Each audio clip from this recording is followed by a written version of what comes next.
right?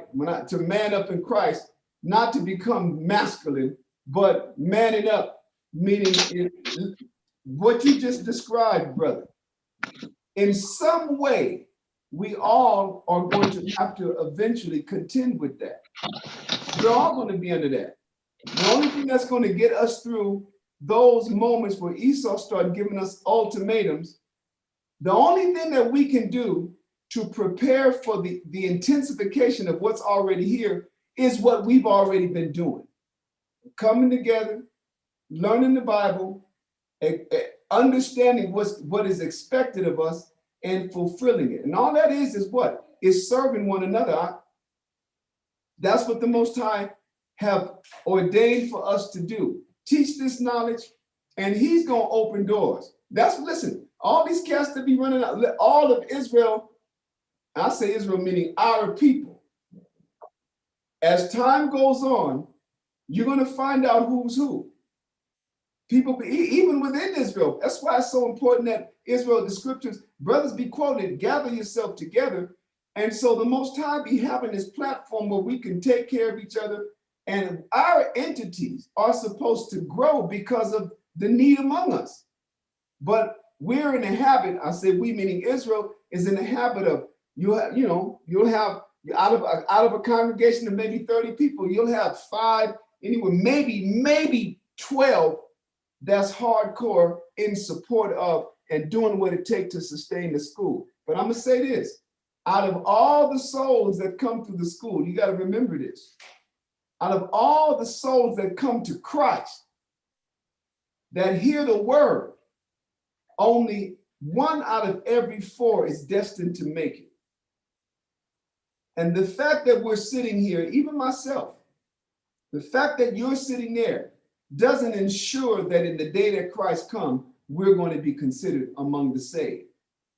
And so that's why I say manning up in Christ, we're going to go over that. I want to go over the sowers and the seed in Matthew chapter 13 and analyze what it is that will ensure that will grant you, let's say, the highest probability and possibility of us being saved. There's a dynamic that the Most High expects of us, and it goes so far beyond us simply knowing the book and coming to class. Are we performing those services that Christ said he's going to ask us or that he's going to reward us for, right? So I'm going to use the restroom real quick. Go to Matthew chapter 13, say a little something, and I'll be right back, all right? Matthew chapter 13, we're going to start off at verse 1.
See, I mean, yet as I was talking your ears off, huh? Let's go to Matthew chapter. Hey, Shalom, Mark. Let's go to Matthew chapter 13. And let's read about our proper, I think you were on mute, Amayataza. Oh, yeah, I was. Was you talking the whole time? No, I wasn't. I'm like, damn, brother, you brother just rattling off with this mic on mute. How you feeling, bro? You good? I'm good, yeah. What's the that? icon came in today. The what? Oh, okay, cool. Oh yeah, you got the real one. Yep, that's it. Sweet. I was thinking, you've got when we were in the store, right? Was it this one that you used to keep in the store, or was it the Russian icon ones you kept in the store? Both of them. The icon, but that's the one that I would refer to more. Oh, this one, yeah? Yeah, yeah. One of them has the whitewashing of the icons of the images, though. Which that's one? The back of the Russian icon. That's in the back of the Russian icon. Okay. What, is that the one that they got at $1,000 now? Yeah. Yeah, our shit, man. Ridiculous. So yeah, what I wanted to deal with, Amayet, is I was basically focusing on the topic tonight was manning up in Christ. We've been going over abiding in Christ, and manning up in Christ is the same thing, but it's really when we say when is the term or when is the phrase, when is somebody asked to brother man up? Somebody that means usually when they're confronting or they find themselves in a circumstance where now they're being obliged to have to meet a higher standard. They're being obliged, or whatever circumstance they're in. Let's say they're already involved in something that's challenging, what we could call affliction, but now it's taking a more intense turn. That's what I'm referring to as manning up, because we're going to have a spirit. We're going to have to be in a spirit already. When the Most High put the spirit on Esau, listen, the spirit is already on Esau to intensify his assault on the world. Why do I say assault on the world? Well, how else is all over the world people not being allowed to breathe air? How else is that to be interpreted? Everywhere you go, people in establishments, they're supposed to be wearing a mask. Is that not an assault that you're not allowed to just simply breathe? When everybody knows the health, let's say the perils of not breathing air, of not being oxygenated. First of all, to have a mask on, you're inhaling your exhalations. You're inhaling your carbon dioxide. You're inhaling what the trees are supposed to take in from us. You understand? In other words, and when you do the research on investigation, nothing deep, on the effects of not being oxygenated, not receiving sufficient oxygen, clearly the ultimate effect is death, but not before you go through a series of all of these other health conditions, right? Worsening health conditions. And I don't know how many yet if you've been seeing it or not, but people that we used to deal with every day, we're seeing them now, and people are slow as hell, y'all. Are you guys going through that phenomenon? When I say slow, meaning they're talking slow, they're reacting slow. You can see literally that their brain and their intellect is deteriorating because they aren't getting the essential thing in life. You know what happens if a person get not knocked unconscious, he's still breathing, but something happens where someone suffers a brief asphyxiation. Anything over I think it's 6 minutes, where if you do manage to, like somebody in a restaurant gets something caught in their throat and it's lodged there, and the people are trying to Heimlich maneuver, and let's say they're a heavy set person, it's hard to do. When they finally remove that, if too much time has elapsed, you know that person suffers brain damage. They're never the same. just after 3 minutes, something like that, of not being, they don't die, but because their brain has been deprived of oxygen, their minds literally and brain functions are never the same. Now take that, and with the mask, you're doing it the same effect, but over a prolonged period of time, to where your brain cells, your blood, your lungs, all of your organs are feeding off of your wastes. Because the lungs, yes, you inhale fresh air, but you exhale toxins from the bloodstream that are eliminated by way of the lungs. That's what CO2 is. It's not healthy for us. So that's one of the reasons why I refer to him, Esau, assaulting the world. Now, the time is going to come where the Most High is going to take this assault that Esau's waging, intensify it, and then more and more strategically target us, Israel. Now, how are we see, I'm yet to say Israel would talk shit.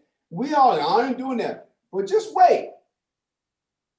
Wait to where in your mind, if you haven't been exercised in this course of action for a sufficient amount of time, you're not going to have a spirit of fearlessness. Have you been subjected to the dynamic that the Most High have had to deliver you in some way or another for the last 15 to 20 years of your life? Because that's what you're going to have to know. You're going to have that to know through your own experience that the Most High will deliver you. And that's why he starts off with small things like we behind on rent. And then something happened and the Most High deliver us from that. We're about to be evicted. And at the last moment, something comes through. And most of the stuff, the Most High be doing it by way of of you being a member of the body. The members of the body extending themselves for you. That's how it be. If you don't have this dynamic, number one, you're not accustomed to taking care of each other. So when the shit really does hit the fan, watch how many brothers seek to their own, solutions. And then those that have, in other words, that's what we're going to go over. That's what I mean when I say manning up in the truth, because it's that time now. Amayetazah, how long has London or England been on lockdown? Since March of last year. Since March of last year. And they're at a place, the verse where it says in 2nd Esdras, a man shall desire to go into a city and shall not be able to. They can't leave the country, y'all.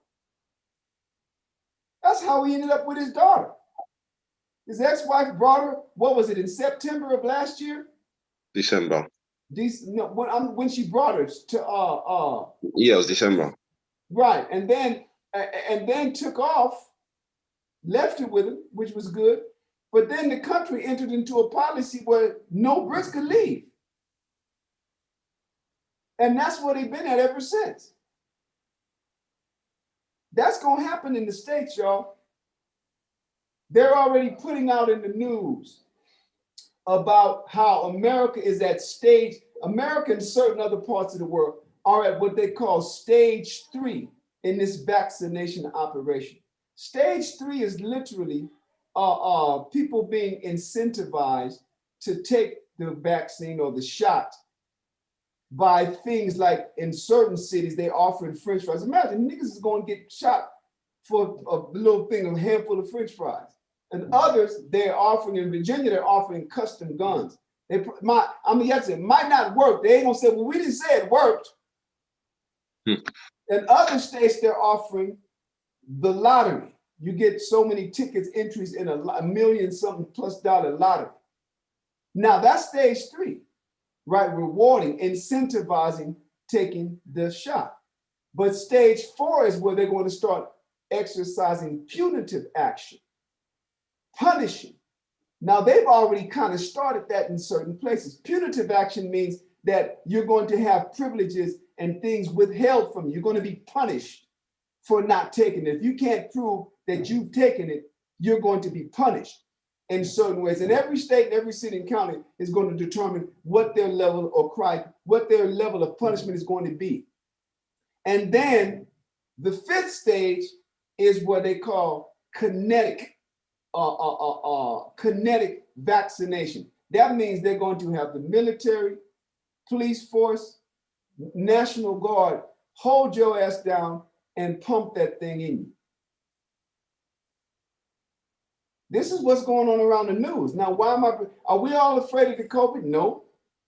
But I'm talking about, have we been exercised to be able to understand that this is what we're going to have to contend with and trust in the Most High and rely upon one another to get through it.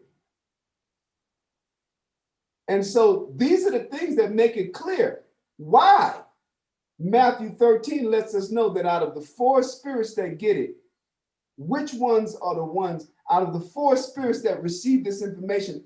Why is there only one that makes it through and becomes fruitful? And our criteria, when I say our criteria, meaning the Most High have imposed his criteria on us. The criteria for making it is being fruitful and that your fruit remain.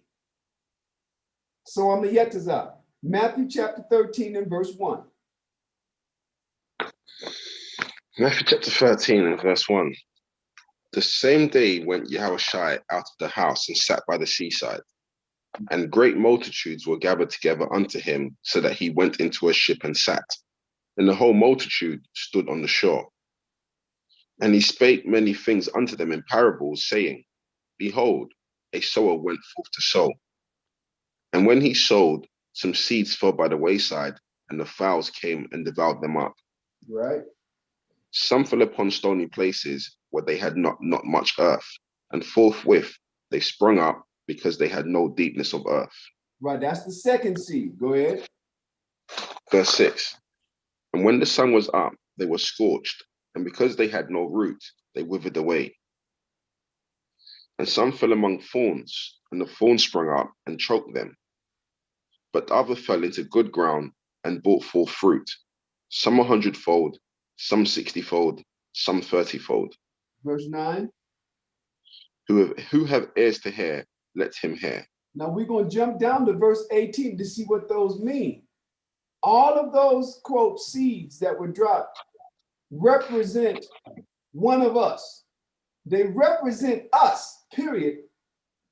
But through your trajectory and service in this truth, which one will you manifest to be? That's the question. Then it's going to show us what things to look out for. Go ahead, Yetazah. Jump down to verse 18. Verse 8, Matthew 13 and verse 18. Hear you therefore the parable of the sower. When anyone heareth the word of the kingdom and understandeth it not, then cometh the wicked one and catcheth away that which was sown in his heart. This is he which receives seed by the wayside. Yeah, that's the person that never even make it to the school. Back in the old days, that'd be the cat that we out on the street or on the beach speaking, and somebody come and they'll say something, or it'd be some, I used to see this a lot, brothers walking down the street, and then they see us and they come on over, but they with their woman. And after so many minutes, their woman is tugging on their elbow, pulling them away, and then they follow. Today, it's more likely, more probable, right, that someone is surfing on YouTube and all of a sudden come across a clip of some Israelites, and they listen for a while and they don't get it, so they move on. That's what it's talking about. That seed never even makes it to the school. Go ahead. Verse 20. But he that received the seed into stony places, the same is he that heareth the word, and anon with joy receiveth it. Now listen to this, because this is where we got to spend time. It says, he that receiveth the seed, right, into stony places. Emphasize stony, because that's talking about your mind. It says, the same is he that heareth the word, and anon with joy receiveth it. This person takes it. Go ahead, Yetazah. Verse 21. Yet hath he not root in himself, but dureth for a while. For when tribulation or persecution ariseth because of the word, by and by he is offended. Remember We dealt with one Friday, maybe last Friday, Friday before last, a definition called fortitude. Do you guys remember that? Is that what y'all do? Okay, that's what this is.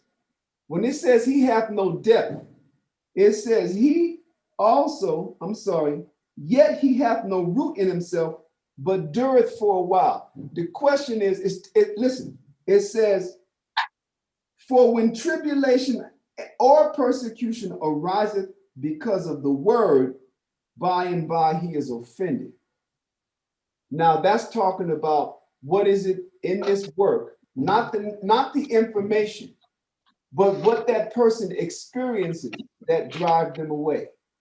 It said, but the information he loved it, he received it, but he have no root. How do you get root?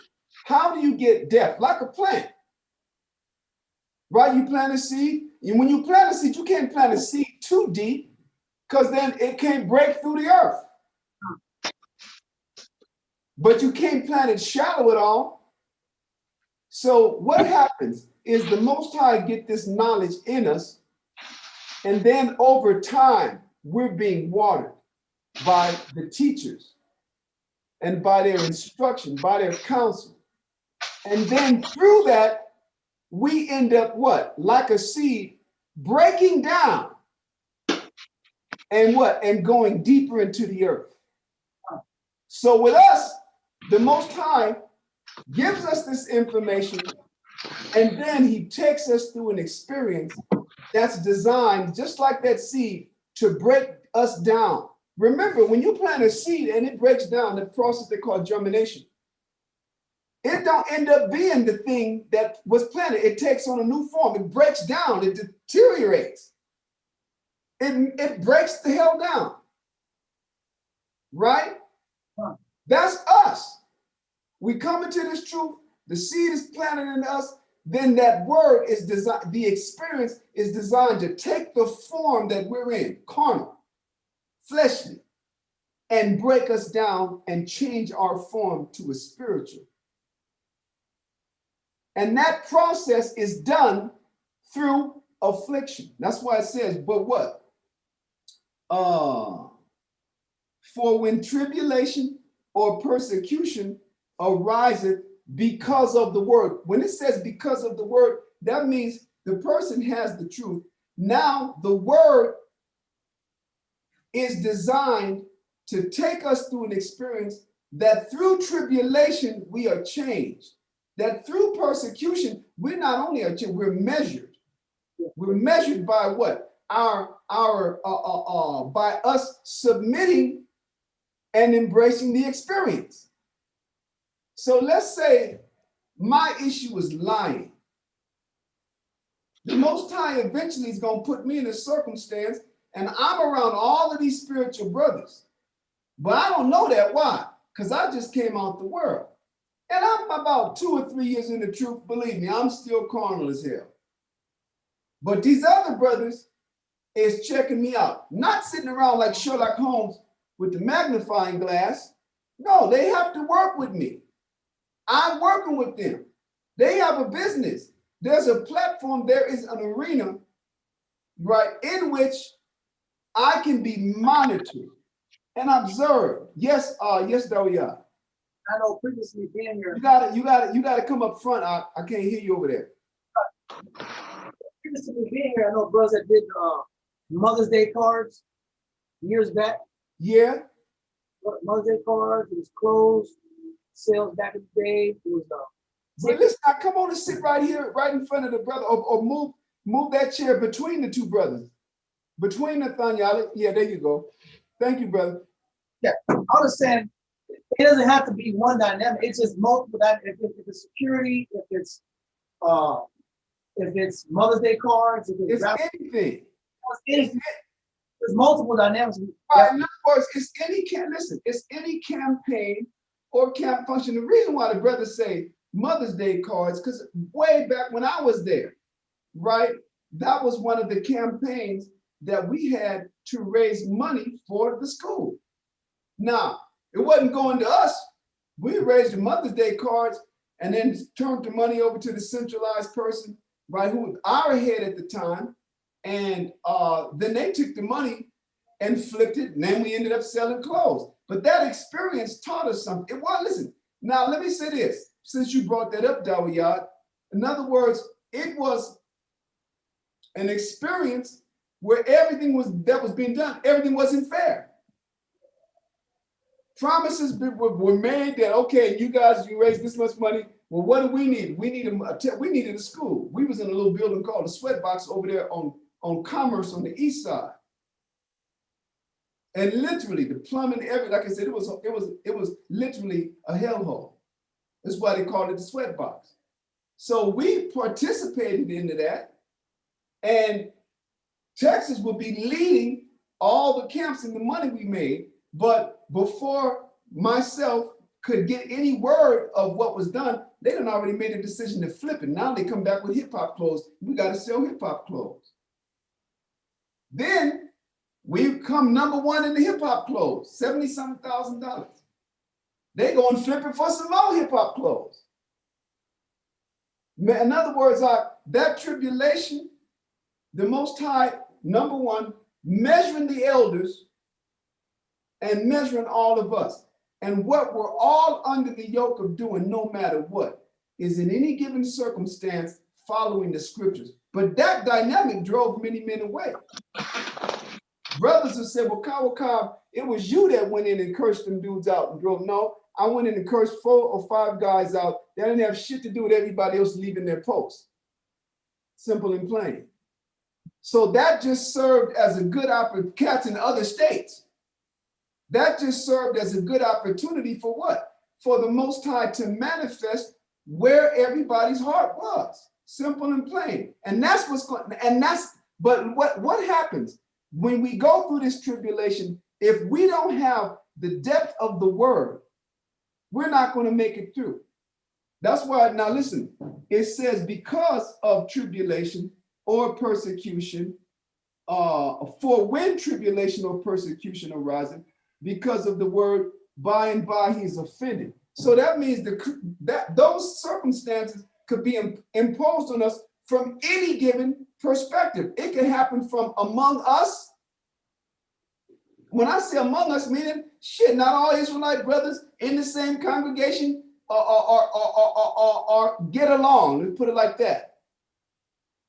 Then it also could be what? It could be we can be hit by tribulation from without the body, like your job. Like I'm a Yetzirah, got furloughed with this thing, right? Our business got shut down with the COVID thing. All that's tribulation. So what is it that we're supposed to, how do we prepare? Or let's put it like this. How is a brother or a sister prepared to be able to make it through being that second seed? Somebody who didn't have depth. First of all, we got to teach you. And when I say we have to teach you, meaning we have to teach you the way you're supposed to be taught. The scriptures tell, in other words, it's not supposed to be soft. You're going to end up in this journey of making your transformation from carnal to spiritual. You're going to, there's a level of beastliness that we come out of the world with, but simultaneously, there's a level of what? Femininity and delicacy that we come out of. I'm talking about a man. I'm talking about the men. We be having all of this. We be having a beastly, uncontrollable nature. We be emotional and feminine. We be delicate. And all of that has to be rooted out of you. And the first stage is teaching. Now I teach this very same chapter in other congregations as the teachers being the first line of baptism by fire, because the teachers are. All of it is all tied in. So what prepares you in order to not be the what? The seed that didn't get depth. And then when he goes or she goes through the inevitable tribulation and persecution they leave, you have to have that level of spirit refined through the teaching and through what? And through targeting you. When I say targeting you, I'm talking about, listen, and if you don't integrate the more you integrate yourself into the congregational functionings, the more you get worked on. The less that you integrate yourself into the camp functionings, because you're not around, you can't get worked on. You got another job. You come into class only. Now I'm going to show you that. That's how it happens. Now, Amayatazar, this is a verse that I like to show you why the Most High put the Spirit on brothers to teach like we teach, aggressively, right? We already talked about, we went over abiding in Christ. Now we're dealing with manning up in Christ. That means the process that Christ take you through, man up and accept it and embrace it. Brothers be acting like they're gonna be all hard on the day when their number get called on the Yatazar, and Esau said, now you're gonna take this damn such and such. You'd be surprised. Listen, there are Israelite people already taking the damn vaccine for less, not under threat, just for fear of loss, just for hopes of gaining something. So real quick on the Yatazar, Ecclesiastes chapter 11, chapter 12 and verse 11. I say Ecclesiastes, meaning the one in the Bible.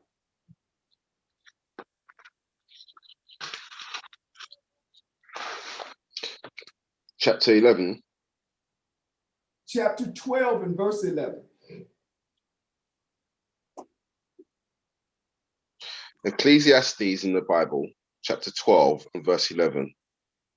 The words of the wise are as golds. Now listen, the words of the wise, this is talking about your teachers, your instructors, your stewards or shepherds. They are as golds. A gold is an instrument that was used today as a cattle prod.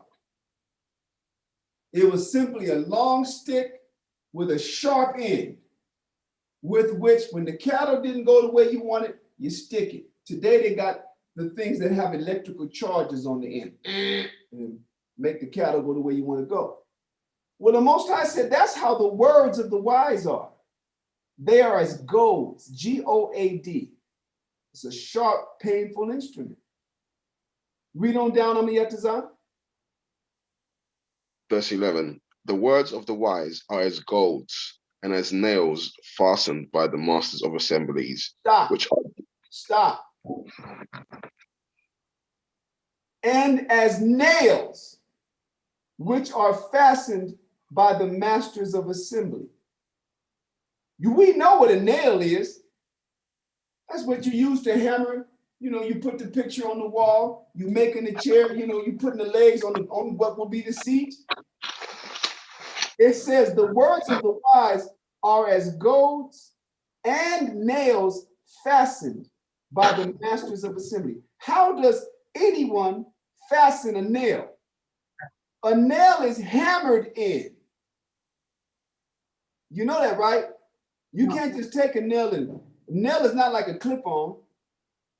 It's not like the little bulletin board that have the cork material where you could take the little, what they used to call them things, the little thumbnails, put the little piece of paper up. No, a nail has to be bop, bop, bop. And the scriptures tell you that's how the word of the wise is. It's supposed to be drilled in you. It's supposed to, listen, it's supposed to be uncomfortable for you. Why? Because you're coming out of the world. And so once you get this knowledge and you understand that you're an Israelite, there's a transformation that you have to go through, because having information, we're finding out, is not going to be enough. There's something that the Most High is going to take you through that if you don't have the depth in the scriptures, if you haven't been prepared, if they haven't told you this is coming and it's right around the corner and this is and there's nothing that nobody can do to make it easy for you, if you've been placated and pacified, yes, when that shit hit the fan, you're going to be offended and leave. So right now, the Most High is doing it in mild settings, through mild circumstances, because he's trying to what? Get us to grow, to be able to stand on that final day. That final, when I say that final day, I ain't talking about the day where Christ comes. Ain't nobody gonna be standing. The scripture says every knee shall bow. I'm talking about the day where you finally have your test, that life or death test. And I ain't talking about the life or death of your flesh. I'm talking about the life or death of your spirit, your soul. Because that's what we're confronted with now with this COVID lie. With this whole theatrical global farce. People are running around here reading out the Indian strand. The people in India are dying of taking the shots. They got videos now of when the other people come in the little blue van to give the shots, they're starting to run up and beat them over the head with sticks and chase them off. That's what they're doing in India. But all the dead are from the people that took the shot and it's killing them like that. They ain't even reporting nothing in Guatemala yet. It's wild. It's weird. So we're going to have to deal with this one way or another, one day or another. Are you ready for that? Are you ready to say, you know what? Because listen, the stage 5 is being reported to be literally being held down and put in you at gunpoint. Are you willing to say and understand, I would rather take that shot than to take that one? I'll take the shot in the head rather than the shot in the arm, because the shot in the head sends me home, a martyr. It tells you that those that died in this work, it says their works do follow them and they receive their rest. Now they got the plus of being a martyr. That's Stephen, Peter, Paul level right there. This is a reality that we may have to face. I don't know who the Most High have determined that he's going to bring through this entirely unscathed, only having taken them to the brink of what appears to be death and then delivered them. I don't know who's going to be that one and the one that he's actually going to say, I want this person to be martyred. I want that person to die for me. I don't know that. I don't know if I'm one of them or not. But I know we all have to be prepared as though we all are. Because if you don't, there's no way you're going to make it. Israel be talking all of that stuff on the Yatazah. Then they see a damn barrel pointed in their face. Then they see the cops surrounding them. And you got people that are Israelites taking the thing and saying, well, listen, not even under those circumstances, just things are being a little inconvenient, and they're taking it and saying, pray for me. Nigga, ain't no prayer nobody can do. See, with me, this is just me. I'm convinced by the trajectory that's being taken that this is the mark of the beast.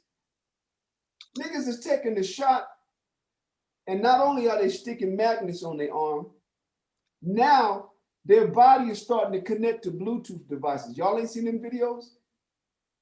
Niggas walking by TV and the TV light up saying, connect to Bluetooth AstraZeneca. Literally. Niggas taking lead light bulbs and putting them by where they got the shot and the light bulb is lighting up. Shit, like magic, David Copperfield type of stuff. So and then everything that's coming with it, right?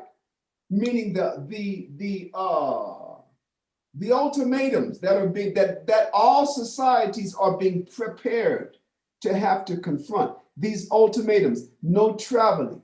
You're going to have your vaccine passport QR code on your phone. We're going to have to. Now, listen, it might not even be over the COVID. It might be something else. But we all got that day we got to deal with. And this, the tribulation of today, and what the Most High does, how he delivers us, prepares us for the tribulation of tomorrow. Brothers going to wish like his, and sisters going to wish like hell they had did more among the body, because that's where the preparation is. The preparation is among the body. The hell that we put each other through, the changes, the extremes that we got to go through with one another. on behalf of one another, right? In companionship with one another. There's nothing else that can prepare you. Esau out there getting guns, guns and gold, right? Guns, gold, and whatever, and the getaway plans for Jerusalem, they say. Well, this thing, you can't get through this with no gold. You can't get through what's coming with no guns. Nobody, there is no getaway plan that's going to work. This is Yahweh Shai coming. Nobody can get away from this. This is designed to be confronted only. And the Most High delivers you or he calls you home. That's what, now, you ready for that? You can't be ready for that if you haven't gone through the daily tribulations that we've been going through. You can't. Hell, I've been going through them and I'm feeling like, hell, I'm ready for it. Go ahead, Mama Yetazah. That's that, listen, that's one. Now, go to Ecclesiasticus chapter 6. We're not going to read we're going to start off at verse 18, and we're only going to read down to a couple of verses. I want to show what it is the person that left, why they leave. It's always the tribute. It's just what the scriptures say. Persecution for the word, tribulation for the word. And much of it in the beginning for a long time, depending on how long it takes for you to allow yourself to be what? To be changed, to be transformed, to have that old man or woman broken. Go ahead, Amiyatazah. Read, start off at verse 18. Ecclesiasticus. We've gone over these verses, but I'm just trying to home in to what? I'm trying to home in to what it is that the tribulation is. Then we're going to backtrack and go to the stoning and prove that the problem was the vessel, the problem was the person, the problem was your mentality that didn't allow you to be prepared. So read that, Amiyatazah, verse Ecclesiasticus in the Apocrypha, chapter 6 and verse 18. Ecclesiasticus in the Apocrypha, chapter 6 and verse 18. My son, gather instruction from thy youth up, so shalt thou find wisdom to thine old age. Now, what is that? Gather instruction from thy youth up. The instruction of Ecclesiastes chapter 6 is a little bit farther beyond the seed. The seed, remember, we read the seed in chapter 13 and verse 20 of Matthew. That's the information. It said, and anon with joy you received it. So here, what's the instruction? The instruction is how to what? To develop. You're going to see it. The instruction that Ecclesiastes chapter 6 is letting us know about is about what Matthew 13 calls tribulation and persecution for the word. I'm going to prove it to you just by its description. Go ahead, Amiyatazah. Verse 19. Come unto her as one that ploweth and soweth. Now, what does that mean? That means when you come into this work, you're supposed to come in with the expectation of working. Has anyone ever did farming? Has anyone ever plowed a field? The process of preparing a field to be planted, I've done it. That's gruesome work. It's intense, laborious work. But that's the Most High. Guess who the field is? The field is you. When he said, come in under her as one that, under her is talking about the experience that is called wisdom. The Most High takes us through an experience through which we obtain the wisdom, through which we have, what is that? Through which we obtain the ability to use this knowledge properly. That's what wisdom is, the correct application of the Most High's knowledge. And we know that because in Matthew chapter 25, it defines it for us. It lets us know what? About the 5 foolish virgins and the 5 wise virgins. What distinguished the 5 foolish from the 5 wise? They all had the same thing. They all had what the Bible referred to as lamps. which represents the light, the knowledge. Christ said, no man take the light and put it under the table. But what does the oil represent? It said 5 of them took oil in their lamps and the other 5 did not. The oil is to the lamp what your works are to this knowledge.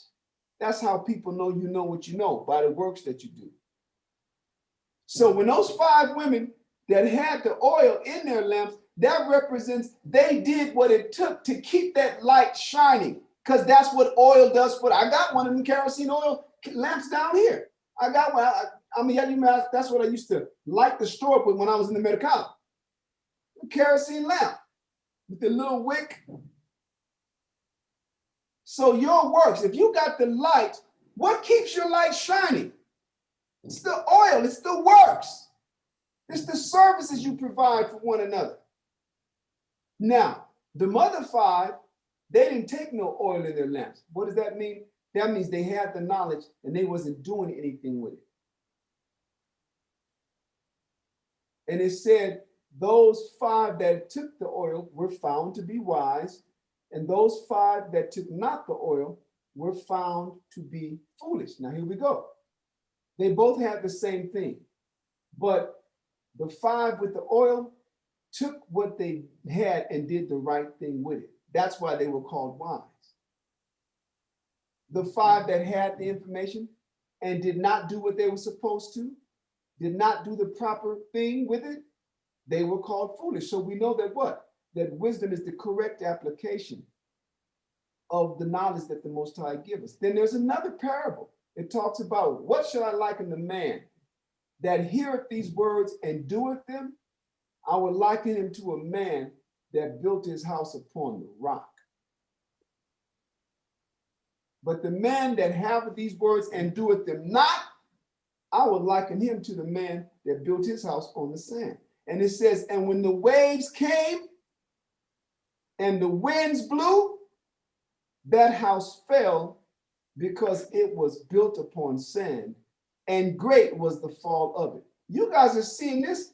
Those of you that's in the work all day, every day, and being able to you're undergoing an experience that's allowing you to see the difference in the management and the stewardship today as opposed to the stewardship before.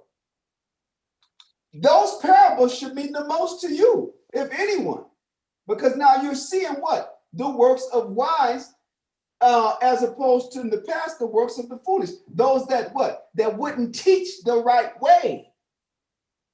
You're supposed to placate and make and tell people what they think they want to hear. And because if they don't, then they won't come to them. The hell with it then. They don't want to hear the truth. That's in the Bible also. The Lord said what? My people, they speak and they say what? Speak unto us soft things. Speak lies to us. Speak smooth things to us. Excuse me. That's what he's angry at us about. That we don't want the truth. That we stop our ears to the truth. But you have years, decade plus, close to 2 decades, to be able to ponder on those who were there, even if you caught the last few years of it, and say, what? Damn. And now in the short time that what? That you've been under new stewardship, look at the doors that are open. Look at the blessings that are, and guess what happened? And yes, it's hard ass work. What is a bunch of young ass men supposed to do?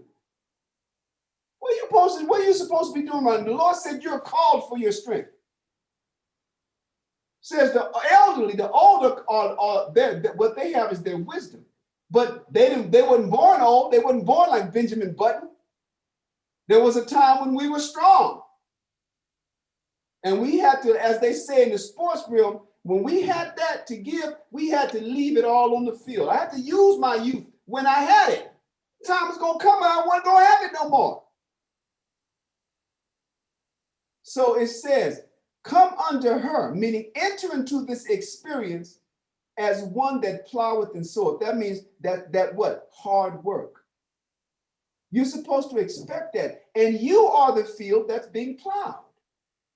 Your mind, the soil of your mind is being turned over so that new concepts can be planted in to prepare you for the decisions that you will have to make, to prepare you for the what? The issues that you will have to resolve, the counsels that you will have to give, the challenges that you will have to face and overcome.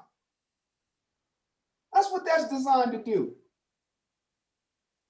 That's what it's designed to do. And you can't get it not being drugged through the proverbial mud. That's what prepares you. You want to be strong, just like in the gym physically, you got to be put under physical duress. That's how brothers end up with them, them big old arms and all that stuff. And they call it bodybuilding, but they're not. The body builds itself. What you have to do, what is bodybuilding really? It's really body destruction. You're tearing down muscle. You're tearing down capillaries. When you get that gym, you get that swole. You know what that swole is? That swole is the exercise that you did have caused your body's, the smaller blood vessels called capillaries to burst and tear. And then they remend themselves with the nutrients that are in your blood. And so that's why brothers be taking the big old things of protein powder, because that's what builds muscle. But then they want to get cut up, so they got to keep doing the same thing. And now they're going to go and deal with all carbs and maybe some, some vegetables and fruit, because it's a week before competition. So now they want to be cut up. All of bodybuilding is body tearing down, but the food that is put in the body determines how effective the body will take advantage of having been torn down to be able to rebuild itself in a new image. It's the same in the spirit. You got to be torn down. But while we tearing your asses down, we're putting this spiritual food in it. So what? So that your body, your spirit's body, can make itself up the right way. That's what it means when it says plowed and sown. You got hard work, man. Go ahead, I'm yet to read on down. Ecclesiasticus chapter 6 and verse 19. Come unto her as one that ploweth and soweth, and wait for her good fruits. For thou shalt not toil much in laboring about her, but thou shalt eat of her fruits right soon. Yeah, it says, be here and wait. It ain't going to take long before you begin to see the benefit of what you're being put through. But guess what will keep you from being what? Guess what will keep you from waiting? Read on down, Amayatazar. Verse 20. She is very unpleasant to the unlearned. Stop. She, once again, is wisdom, but it ain't talking about wisdom. It's talking about the process that you are taken through whereby you obtain wisdom. She is very unpleasant to the unlearned. Here's the question. What state do we all come to the Most High? What state are we all delivered to the school in? In an unlearned state, y'all. So it's supposed to be what? It's supposed to be unpleasant. Ain't nobody know. We don't come here because we know. We come here because we don't know. We don't come here to teach. We come here to learn. And at the end of so much time, we end up teaching. So this experience, this process is very unpleasant to the unlearned. That means it's unpleasant to all of us because we're unlearned. Now, this is the person right here that we're getting ready to read, Amayatazah.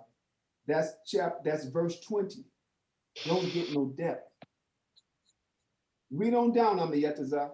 Read it from the top again, verse 20. Verse 20. She is very unpleasant to the unlearned. He that is without understanding will not remain with her. Now that's the deal. The ones that don't get understanding, the ones that don't remain with her being the process by which you get the wisdom, those that don't remain. Read that verse again. Verse 20. She is very unpleasant to the unlearned. He that is without understanding will not remain with her. So now that's the problem. What is understanding? Because that's the key to know why the person left. Not all of us, we all come in unlearned. And so it's unpleasant to all of us. But some of us end up getting understanding. Now, let me explain to you what understanding is. Wisdom, knowledge is the information, right? The regimen of doctrine that you're subject to. Wisdom is you're being taught and given opportunity to demonstrate how to use it. Understanding is the quality of appreciating having gone through the process. You know you have understanding because you can now take what you've learned, apply it, and duplicate the process. And this is how we know we got understanding. We set up schools all over the place. Came down to Guatemala, set up a school, setting up schools online. That's a demonstration of understanding. That means and so it says the ones that are without understanding. So if understanding is the appreciation of the outcome of having applied wisdom, meaning of having done something right, then what does it tell you that person isn't doing? That person isn't going through the process. He's withdrawing himself. He won't be taught. He won't put himself in the circumstance where he gets to use the information. Because the only way you get understanding, it being the appreciation, right, of the outcome of you having applied a knowledge that you were taught, it works. I'm gonna give you a perfect example. They use the word smart, but smart don't be the case. The person simply be wise. Oh, he's smart. Why? Because the teacher taught him some equation, and she said, Johnny, come on up to the board and, who wants to try? Johnny raised his hand. Come on up, Johnny. He's in like algebra 2. Johnny go up there and, back, in other words, you start getting into them levels of math where it's more letters than numbers, right? So all of a sudden, how'd you get that, Johnny? Then he recites it. Well, I did this, I did that, I did this. In other words, all he's doing is reciting what the teacher taught him. Math is a series of steps. The more complicated it appears, it just means you have to be that much more disciplined in what? Not just the following of the steps, but the order of the steps. You do something over, you have to multiply these two. This line here shows you that you have to divide this, then you multiply that. The parentheses, that has to be done first. But he's explaining all of that. What is he doing? He's showing her first, he got taught some information. She gave him an opportunity to go and demonstrate it. He demonstrated it, so he proved himself wise. But guess what he got at the end of it? He got to show the teacher that he understands the lesson because he did it. She says, oh, well, hold on. That looks like that was too easy for you, Johnny. Turn your back. I'm going to do something. She goes into the book. She turns 2 pages over and puts a harder one. And he takes a while. He looks at it. And now you see him talking to himself. He's moving his lips. Because why? Now he's talking himself through. Okay, the parentheses come first, then the dividing line, then the multiplication, then the adding, and he does it. And she goes, whoa, what is he doing? He's exercising wisdom, y'all. He's just using what he learned the right way. But what does he get out of it? He gets understanding. He gets to appreciate what? The outcome of having been taught something, applied it, and he sees it works all the time. And the level of his understanding is such that she's turning 3 and 4 pages, into the equations and giving them harder and harder ones. That's what the Most High do for us. So it says, he that is without understanding will remove himself ere it be long. Read verse 20 again. Verse 20. She is very unpleasant to the unlearned. He that is without understanding will not remain with her. Yeah, so how do you get understanding? You have to stay in the process that is designed to teach you how to operate and then be given the time to operate. Be given the time to use what you learn.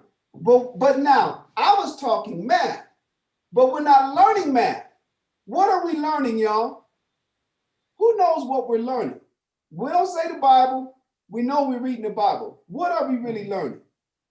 I want principles. I want concepts. What are we really learning? We're learning how to forgive. We're learning how to love. We're learning how to be honest. We're learning, above all, how to serve. How to serve who? How to serve the Most High. The Most High don't need you forgiving him. He ain't did nothing wrong to you. Most High uses himself and Christ as objects of motivation, as objects of incentivization, right? To incentivize us doing for each other what we otherwise won't do.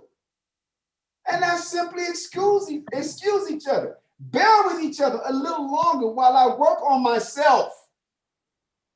That's what you're learning to do. It's called tolerance. It's called patience. You're learning to wait.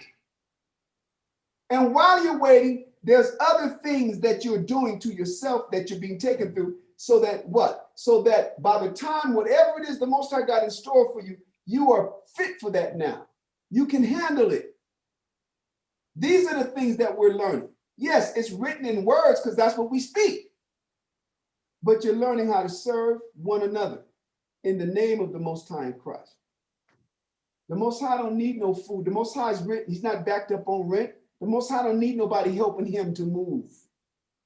He don't need nobody. He don't need somebody helping him out and filling up the fridge with some food. You do. You are the ones that need that. So you're learning how to serve. And in serving, you're finding out you're not serving each other because any one person in any other person's eyes deserve it. You're serving one another because you need to serve one another. Because that's what brings us together. That's what makes us feel like we are what we say we are in word. Responsible, each other's people. I'm your people. Well, what indication do I have? What indication do you have of me being your people and therefore assuming responsibility for you as an extension of myself? You are my father's son. You are my mother's son. And therefore, I'm obligated to what? To be responsible for your presence on this earth, particularly in this school. So I have to serve you, and that's what I'm learning. And now in serving you, I'm finding out, damn, you need some work. So I'll be patient while you're being worked on. But you're finding the same thing out about me. Damn. Oh, God was rough under the edges. So you're being patient. You're not being hypocritically or over-righteously judgmental. You understand? Then you're being what? You're being taught to be honest. You're being taught to be humble. You're being taught, you see, all of these things, you're being taught to be quiet. You're being taught to speak. That's what we're learning. And all of that is what enables us to properly and efficiently serve one another. That's the thing that the brothers remove themselves. So it says, he will remove himself ere it be long. Now, that's verse 20, right? Yeah. Now, why did he remove himself? It goes back to chapter 13 of Matthew and verse 20 there. Read that again, Amiyatazah. And listen, brothers and sisters, I ain't that type of teacher that just roll through the verses. Yes, they'll be coming. You guys know certain nights I'll be popping up with verses, but what's the purpose of getting and reading a verse? And you got a whole paper full of verses, and you can't take not even one of them and apply it in a modern day setting. That's why I'll take forever on one verse, because I want to make sure you know what that verse is saying. You understand? Listen, and am I supposed to be teaching Amiyatazah the same way? I haven't been in a steward there in Guatemala. I'm sorry, in San Antonio, Texas, since 1999. Am I supposed to have the same old? Am I supposed to not have grown or developed? I'm at the age of 57. I'm supposed to have more to offer. You understand? Then at 34, when I left, 34, 35, 34 actually. Yep. And that's what the Most High have shown me, how to take this and understand how to work it, how to make it, how to apply it today, and not just brush over it, you know, with a light coat of, you know, a light coat of some unusable, right, explanation. So once again, in verse 20 of Ecclesiasticus chapter 6, it said he will cast it off here ere it be long, meaning before it be long. That means before time, right off the bat. Ere it be long means before much time would have passed. I mean, he ain't stayed there long enough to what? To learn about himself. But why? That's the question. I mean, you have to say verse 20 one more time. Matthew 13, verse 20. But he that received the seed into stony places, the same is he that heareth the word, and anon with joy receiveth it. Go ahead. Yet have he not root in himself, but dureth for a while. For when tribulation or persecution ariseth because of the word, by and by he's offended. Now, what made him leave? The fact that he received the word in a stony place. What is the stony place? The stony place is your mind. The Bible referred to it as your stony heart. And all of our people, we have, listen, let's go there. I mean, yeah, that's Ecclesiastes chapter, I'm sorry, that's Ezekiel. Ezekiel chapter 36. I say 36. Hold on. Yes, that's chapter 36.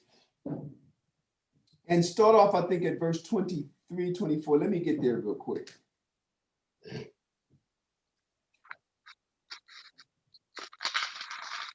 I want the verse where it says, I will take you from among the nations, right?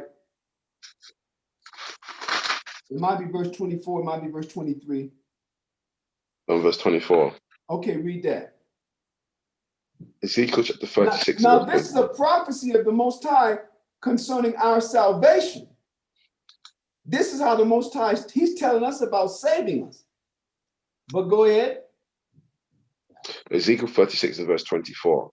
For I will take you from among the heathen and gather you out of all countries and will bring you into your own land. Continue. Then will I sprinkle clean water upon you, and you shall be clean.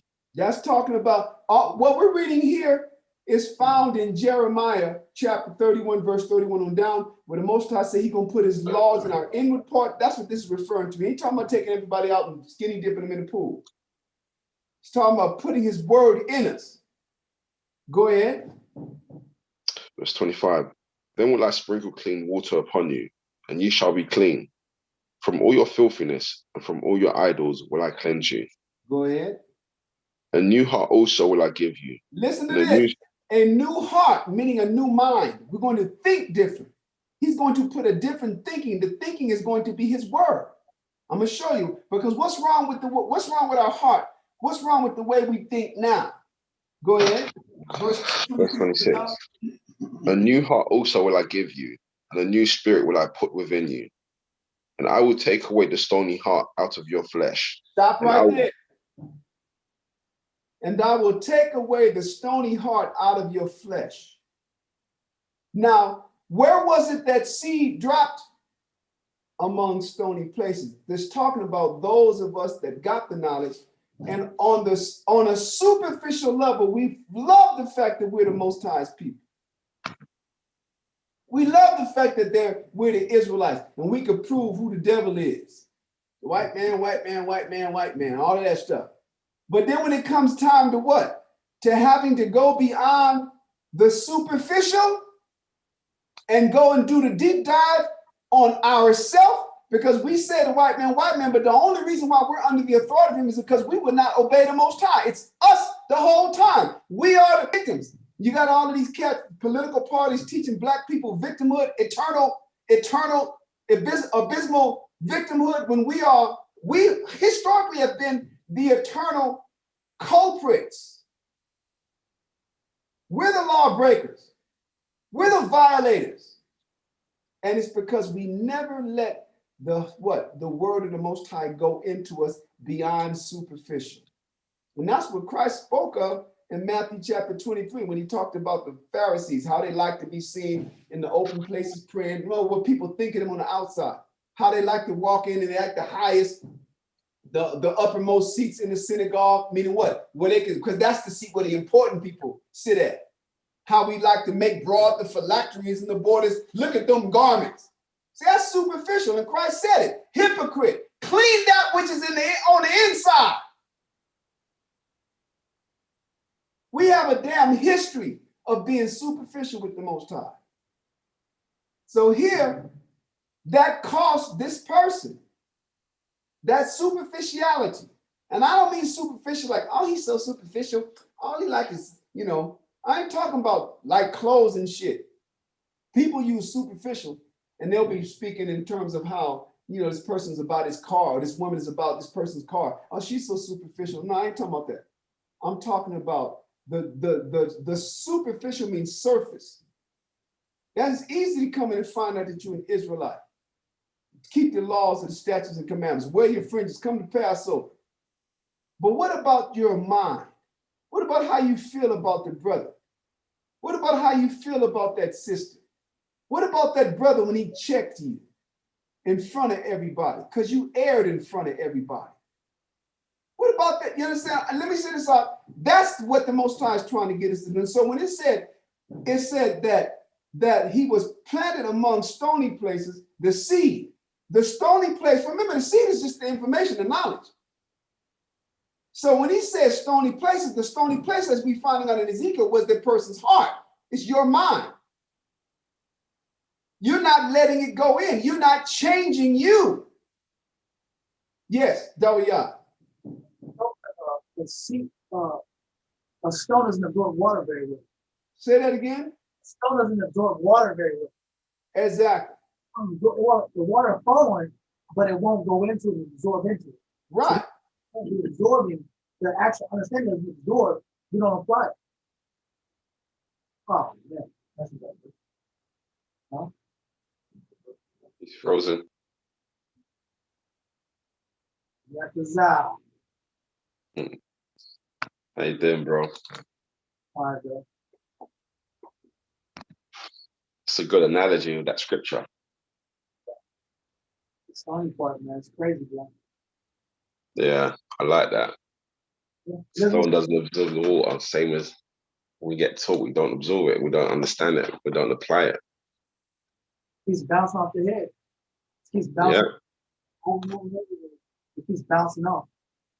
Never going in that hard. But you'll find that many people in the truth are that seed. Oh. A lot of people like to assume that, they're that fourth seed, bringing forth, all this fruit, but really and truly, most, if not everyone, is still battling with, the second and the third seed. Oh. And we can argue at different points of our lives, we're manifesting the traits in either of those seeds, because how many times, as brothers, are we getting checked, by, the elder, or, the sisters getting checked by their men, or, a brother getting checked by another brother, and we don't receive it. We don't hear it. That's that stony heart that's still there, hence why I say, we're still battling. Many of us are still that, that seed, and so we've always got to look at ourselves and understand that, we're not a shoo-in. We haven't arrived. We haven't made it yet. We're not perfect. We're still, battling with issues of rebellion. You know, we're still battling with stubbornness. You know, and like I said, that's that stony heart. You know, I remember when we had the store. I think you and I may even spoke about all those years ago. You know, just jealous of the freedom, you know, that these people in the world would, you know, had. You know, because obviously we were confined to, you know, just, you know, you guys, you know, working the malls or, you know, having a store. You know, we were basically prisoners of Yahweh Shai. But then obviously, you know, we would be out there dealing with people in the world, you know, they'll be telling us their stories, you know. There might have been parts of us, you know, in our youth that would have been like, oh, you know what I'm saying, wishing that we had that freedom. You know, there might be brothers still right now, you know, sisters right now who are, you know, wishing, oh, I wish I had, you know, that nice car, you know, all these materials because, you know, that's what, you know, the culture, that's what, you know, hip hop is pushing, you know. That's the 30 that we were going to go into in terms of the deceitfulness of riches. You know, these are all issues that, you know, many of us are still battling with. You know. Go ahead. I'm just cool. I got it. Go ahead. That desire for liberty and desire for other things. That's the reason why that water won't penetrate that stone. Because the elements are already too strong. It's too strong, it's built up in that stone, so it can't absorb something pure like spirit. I agree with you, bro. Yeah. Go ahead, Carl. No, go ahead. I got an emergency real quick. Hold on. Oh, okay. Yeah, we were just going. I was just saying to Dariana, I liked his analogy of the stone, because then I was explaining to him that, you know, many of us, you know, we're still battling with that seed, you know, whereas we won't recognize it as that, because, you know, I was explaining that, you know, how many times does, you know, an elder, you know, want to, you know, tell us something or want to institute something, and then, you know, we rebel against it. You know, when, you know, we're being stubborn, you know, with our own way of what we want. You know, that's that stony heart. You know, I say to him that, yeah, we have all these characteristics that may not manifest themselves, you know, on a daily basis, and so we might not be able to perceive that we're that seed, because obviously, yeah, we read that, and it's very easy to say, oh, these people that aren't coming in, you know, that's them. But like I said, even us that, you know, that are in, you know, how many of us are truly applying ourselves to our full potential? How many of us have fully given ourselves over to the spirit and to the, you know, into the process? And You know, it's like the Most High it's like the Most High grading us, and you just the grade is the type of seed that we show ourselves to be in our actions or in how we receive the Most High's understanding, or how we receive a camp or a brother or a program or this lifestyle. How I'm being graded on how I receive this lifestyle. Do I fully absorb this lifestyle, or do I revolt? Do I rebel? It's like Jeremiah 5:23 says, but this people had a revolting and rebellious heart. Exactly. They are revolted and gone. So I left the spirit of the Most High. I might be in the camp, but I'm not the spirit of the Most High because I'm revolted. Hey, listen, you listen. That was a good listen. You're in the. I'm going with you. Meaning the person is in the camp, but the Most High now is putting them deeper in. He's pulling them beyond the camp. Now, why do I say that? He's putting them in beyond the camp. He's pulling them in. If the camp fell apart, this person would still be doing the same work. You understand? Listen, why is everybody else here, aside from being saved? The Most High is using all these other people to work on you. You got to take advantage of them. Now, what does that mean? That means every time somebody offends you, you get to forgive. Every time somebody needs help, you get to help them. Every time someone falls short and needs a little bit of time, you get to be patient. And that's how it is for everybody there. So the hardness of your heart, the verse you pulled out, it means what? We constantly reject that. It means, and that's what the scripture means when it says, but he had no depth. That means aside from getting the scriptures and falling in love with the fact that you're an Israelite, you didn't go any deeper than that. And so what was inevitable was tribulation and affliction. Like what? First and foremost, the first line of fire, of baptism by fire, are the teachers. They're going to start demanding more of you. They're going to start expecting for you to be able, you understand, to help them do the work. Why do you think? Let me say this. Everybody's sitting there. War ain't going to say it, not because he's negative, but because I didn't say it when I sat there. If this is something that the Most High just showed me maybe about a year or two ago, maybe just a little longer. But everybody sitting in that congregation, guess what your responsibility is? Your responsibility is to help a war do his job. That's what I look back and I said, damn, you know, when I first got the truth, innately the Most High put that spirit in me. And I didn't know I didn't understand or even recognize the potency of what I was doing. But I know when I got taught, and we were learning at this little bitty sit at a park, one of the little rooms that they let you use at the park. And okay, brother's teaching. The first thing I did was I went down to this place, El Camino College in Los Angeles, and went to the art store and started buying supplies to make signs. I said, because I said nothing but like visual aids, because that's the type of teacher I am, it's the type of student I am. That's what I did. I didn't know what I was doing. I mean, I knew what I was doing. I was like, what am I doing? Why am I paying money? I mean, I knew what I was doing, but I didn't understand the impact of it. I didn't understand. I look back on it now when I've had this time, and I go, wow, the Most High showed me, he had me help Ariana do his job. And that's what I didn't know that. I didn't even know this until like maybe the most I could say is maybe 5 years ago. It said that's what our responsibility is, huh? And that's why Joshua was called. What was Joshua's title? Joshua was called Moses' servant. What was Elisha called? Elisha was called Elijah's servant. What was Gehazi called before the Most High called his ass a leper? He was called the servant of what? Of the man of the Lord, of Elisha. Christ, what were the apostles called? His servants.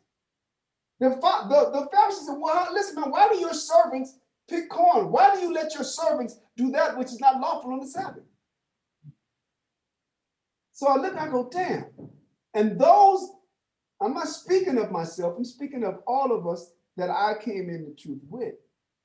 Those of us that rendered ourselves to help Ariala do his job, that meaning that locked into that spirit, even though he didn't teach us that, those are the ones that was getting down on. And you had brothers that weren't. And they wouldn't get, when I say getting down, meaning coming through and actually producing works, teaching other people.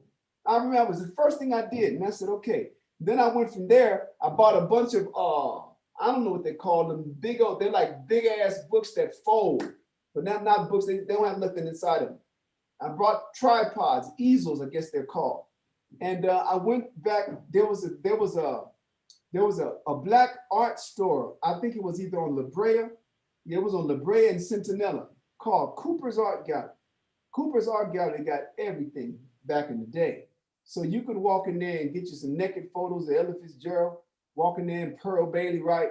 But I went in there, I made my way eventually past the naked section of all of the black celebrities from the 20s and 30s and stuff. And I got to the section of Black history. And I saw all of those authentic photos, because they have the negatives of all of the lynchings and the torturings. And I said, this is going to be cold when it's time to help them people see Deuteronomy 28. And I spent like about $500 on all originals from their negatives. And we littered that school up, right? That's the first thing brothers walked in. We showed them Deuteronomy. But now here's my point. That's now that I know this, now that I've been used like that, and then others have been used like that for me. That's what I mean. That's to help me do my job. It wasn't until recently I said, you know what? When we come into this truth, and I used the apostles as an example. Those 7 men, that were raised up in the book of Acts chapter 6 because the work got too big for the 12 apostles. Why were they raised up? They were raised up to help the apostles do their job.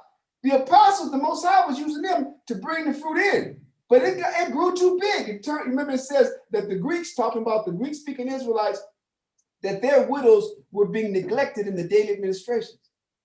And the Hebrews, they had a contention that they weren't being attended to. So that's when the time came where the apostles said, listen, you got to choose 7 men out among yourself that are worthy of this, and you guys got to handle that so that we can continue with the prayer and fasting and teaching.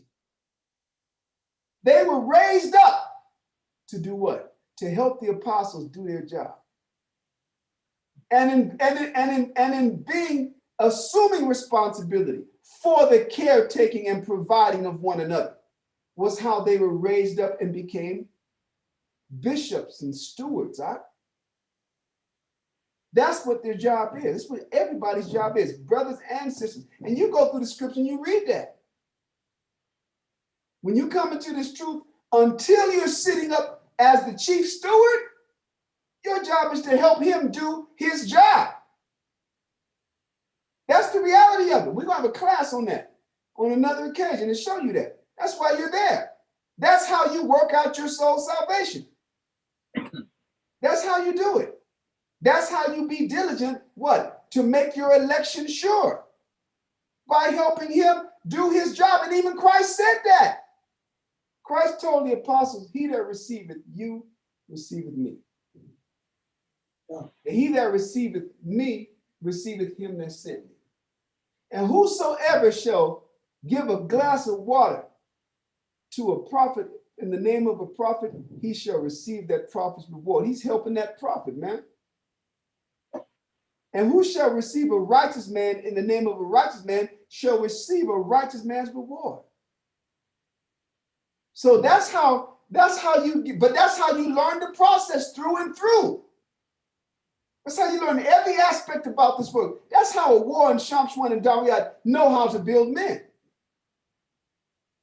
And then brothers be wondering why it's so, they feel like it's unfair that nobody can just make it to the podium. Some of them feel it's favoritism. No, it's because you haven't given more. Ain't nobody gonna be up here just teaching, quote, sharing information only. You're gonna teach through your deeds more so than the word. You're going to show a brother through how you did it, how to fight his battles.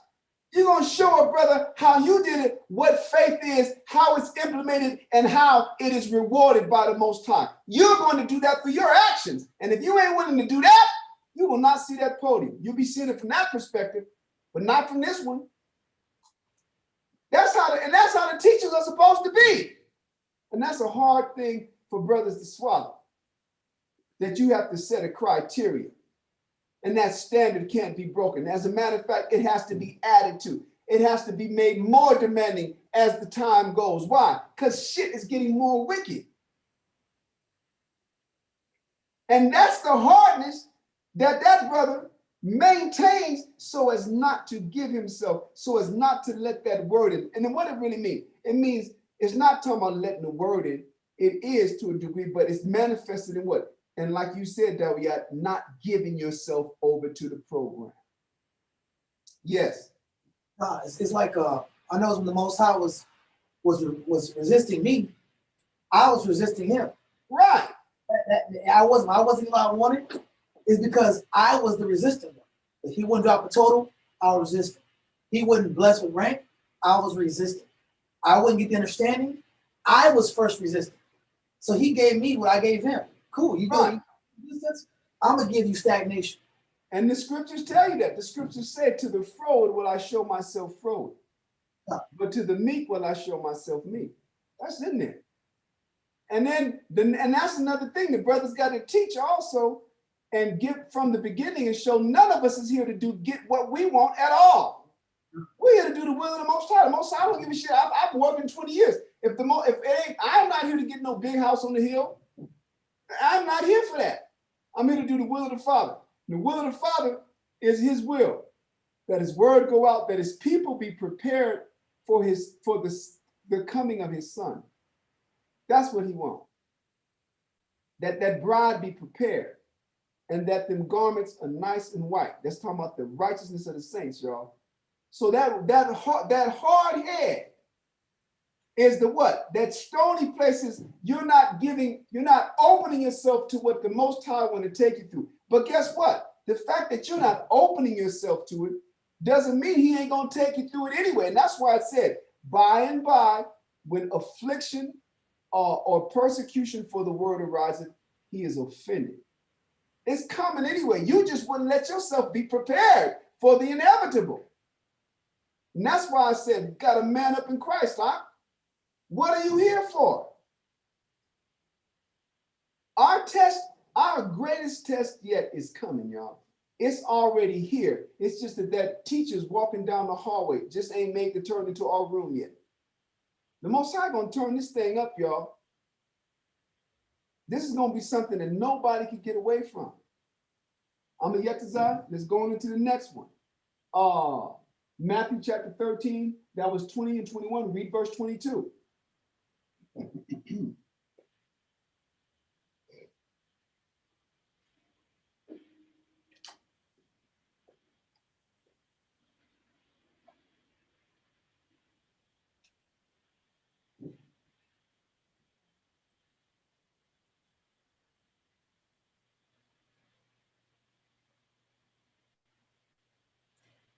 You got it, Doc?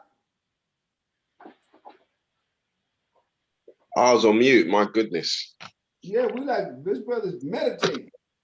I just read the whole verse. No, read it again.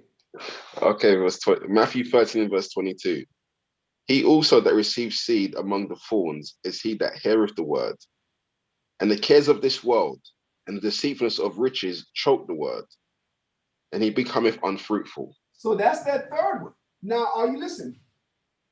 And let me put it like this so that it's clear to everybody. It isn't defined which one we are until Christ comes back.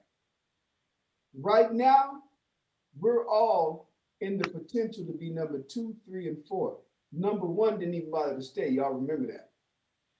So this one, it says that what? The one that was sown among thorns, planted among thorns, is talking about the thorns are symbolic of, it says the cares of this world. We're going to deal with that first.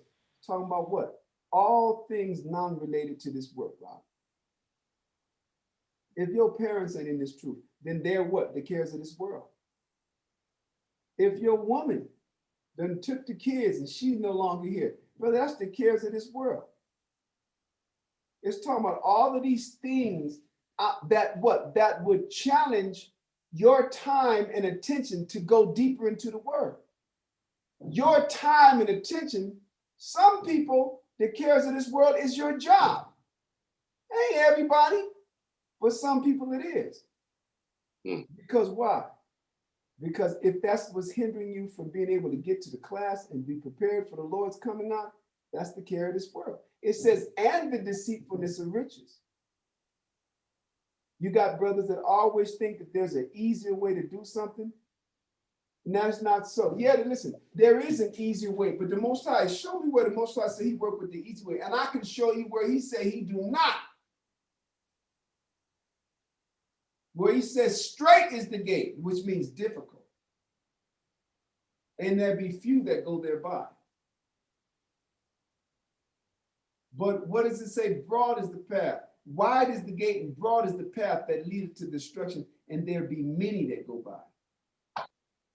So the cares of this world, and what it Christ, listen, these are all old scriptures, right? Go read, what's that, 2 Timothy chapter 2, 1 Timothy chapter 2, which one is it where it says, no man that war, chapter 2 and verse 4? That 1 Timothy or 2 Timothy? It's, I thought that's 1 Timothy. 1 Timothy chapter 2 and verse 4. No, 2 Timothy. 2 Timothy, okay, 2 Timothy chapter 2 and verse 4. 2 Timothy chapter 2 and verse 4. No man that warreth entangleth himself with the affairs of this life, that he may please him who've chosen him to be a soldier. Yeah. So when he said that, that means things outside of the truth. When I say the truth, meaning your responsibilities, the congregation that you belong in, what dynamic, how does the congregation, what is the action? What is the service that the congregation provides to itself to keep it going? You got to be a part of that if you can. In other words, all things that would pull me away, where I have an ultimatum, either I have time for this or I have time for that. That, if it is not the truth, if it is not the service to the body that keeps the school open, that keeps the people, brothers and sisters and families, children being provided for, right? That is a care of this world. Why? Because like it says in Matthew chapter 13 and verse 21 or 22, it's distracting you. It's choking the word and you're becoming unfruitful and you can't produce for the body. And then you got, like it said, the deceitfulness of, why does it say the deceitfulness of riches? Because we get seduced by an illusion that we think, and it's, guess what most illusions are about? It's always about shit being easier and not having to take as long to get done. It's always about it not having to be as hard, not having to invest as much, and not having to wait as long. That's what the illusion of money always presents itself to us. That's how it seduces brothers. Because the war on them niggas be working like slaves. This is what they'll say. They be burning brothers out. These brothers are young and they're supposed to be burnt out for Christ. What the hell is wrong with you? That's the reason. And see, you ain't got a teacher that's gonna say that, but that's how it is. That's what, listen, what are we reading? We just read, it is unpleasant to the unlearned. I act like it wasn't hard when you guys have no idea what we have to go through. And all I could think of all the time, especially when them brothers was putting us through all that laborious work, was thank you for bringing me to this specific teacher. My teacher was demanding. He was fair, but he was hard. And you had cats that would see us on 42nd Street, 8th Avenue in New York. They'd see us on Flatbush and Church in the Flatbush section of Brooklyn. They'd see us on Fulton and Nostrand in the Bed-Stuy section of Brooklyn. And them brothers would want to be a part of that camp. I was like, all right, be here at such and such time. And after 2 or 3 weeks, they start going to the elders complaining.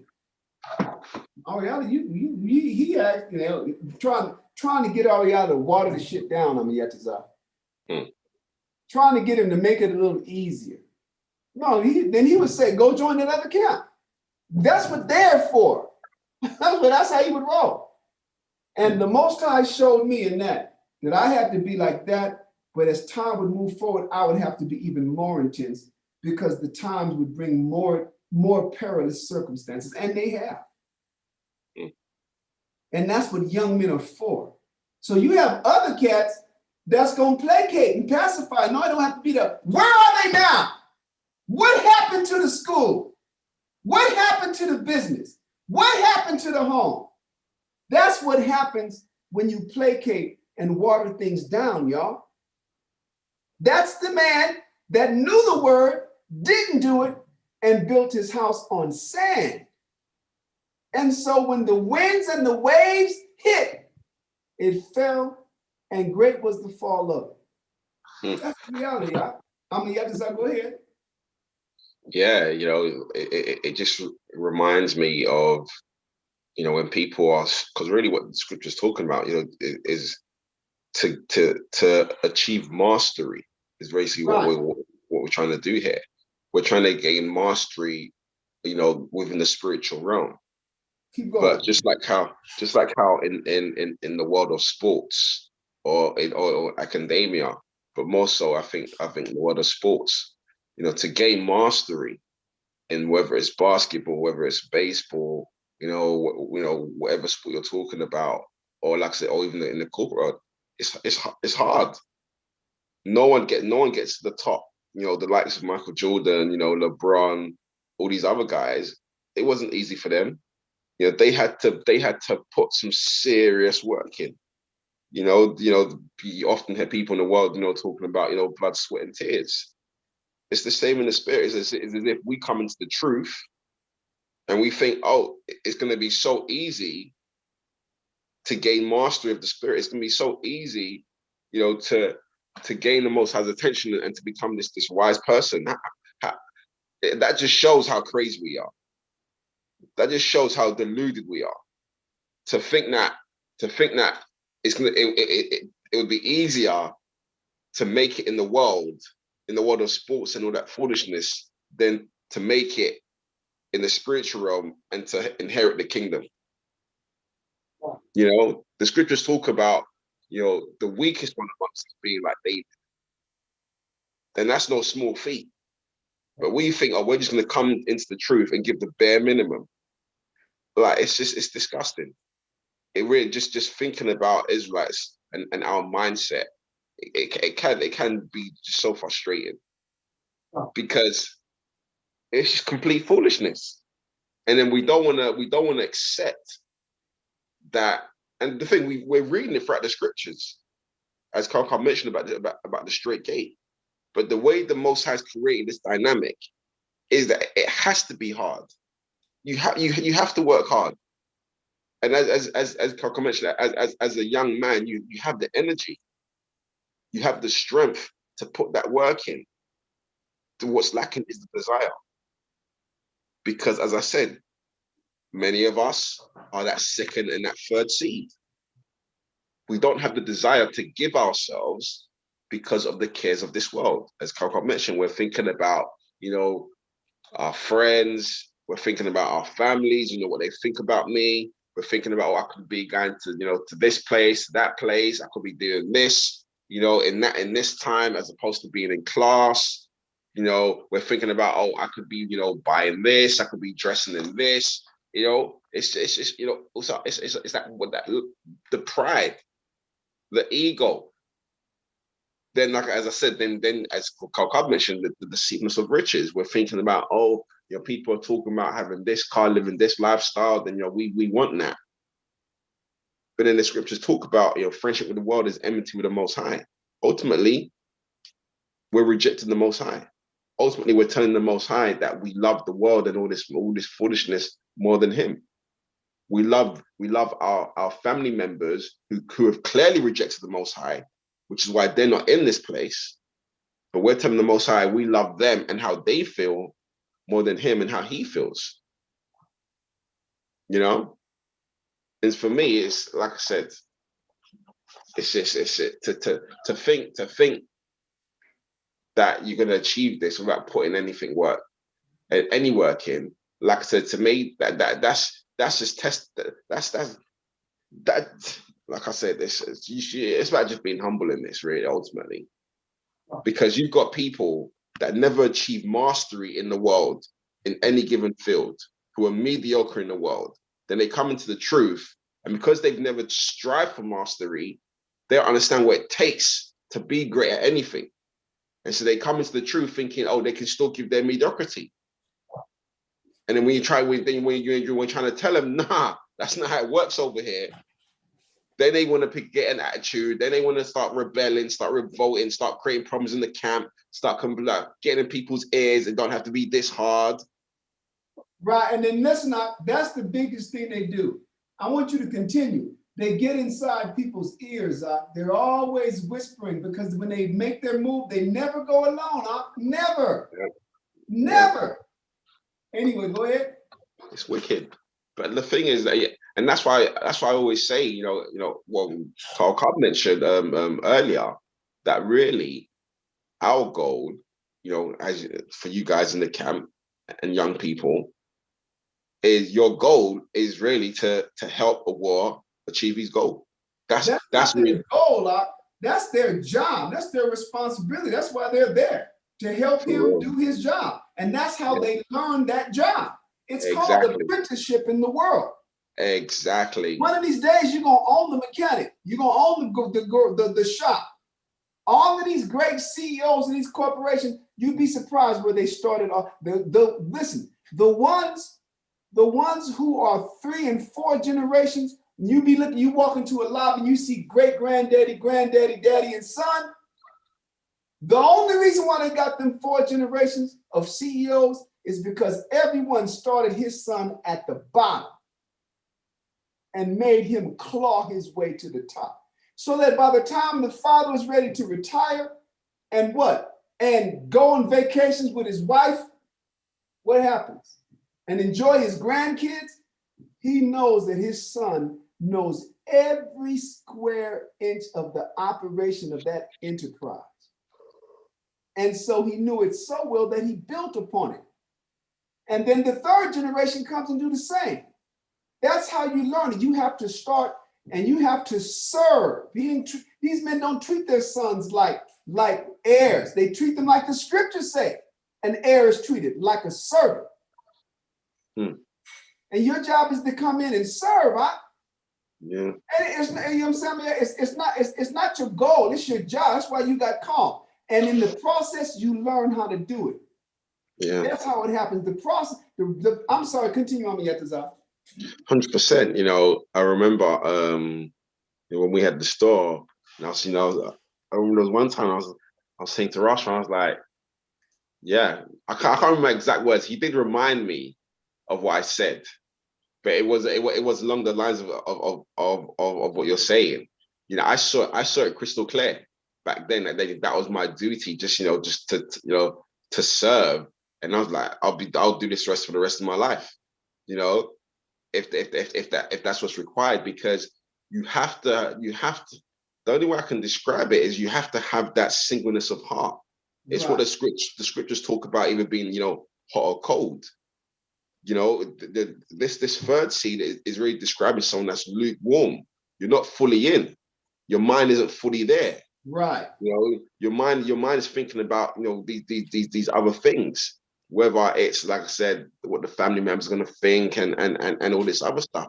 But you have to truly understand that you're coming into you've been called by the Most High first and foremost, right? And that in itself is a privilege. First, that's what everyone needs to understand. The fact that we've been called into this, to see this, is an absolute privilege. There are millions of people who haven't even got to this point.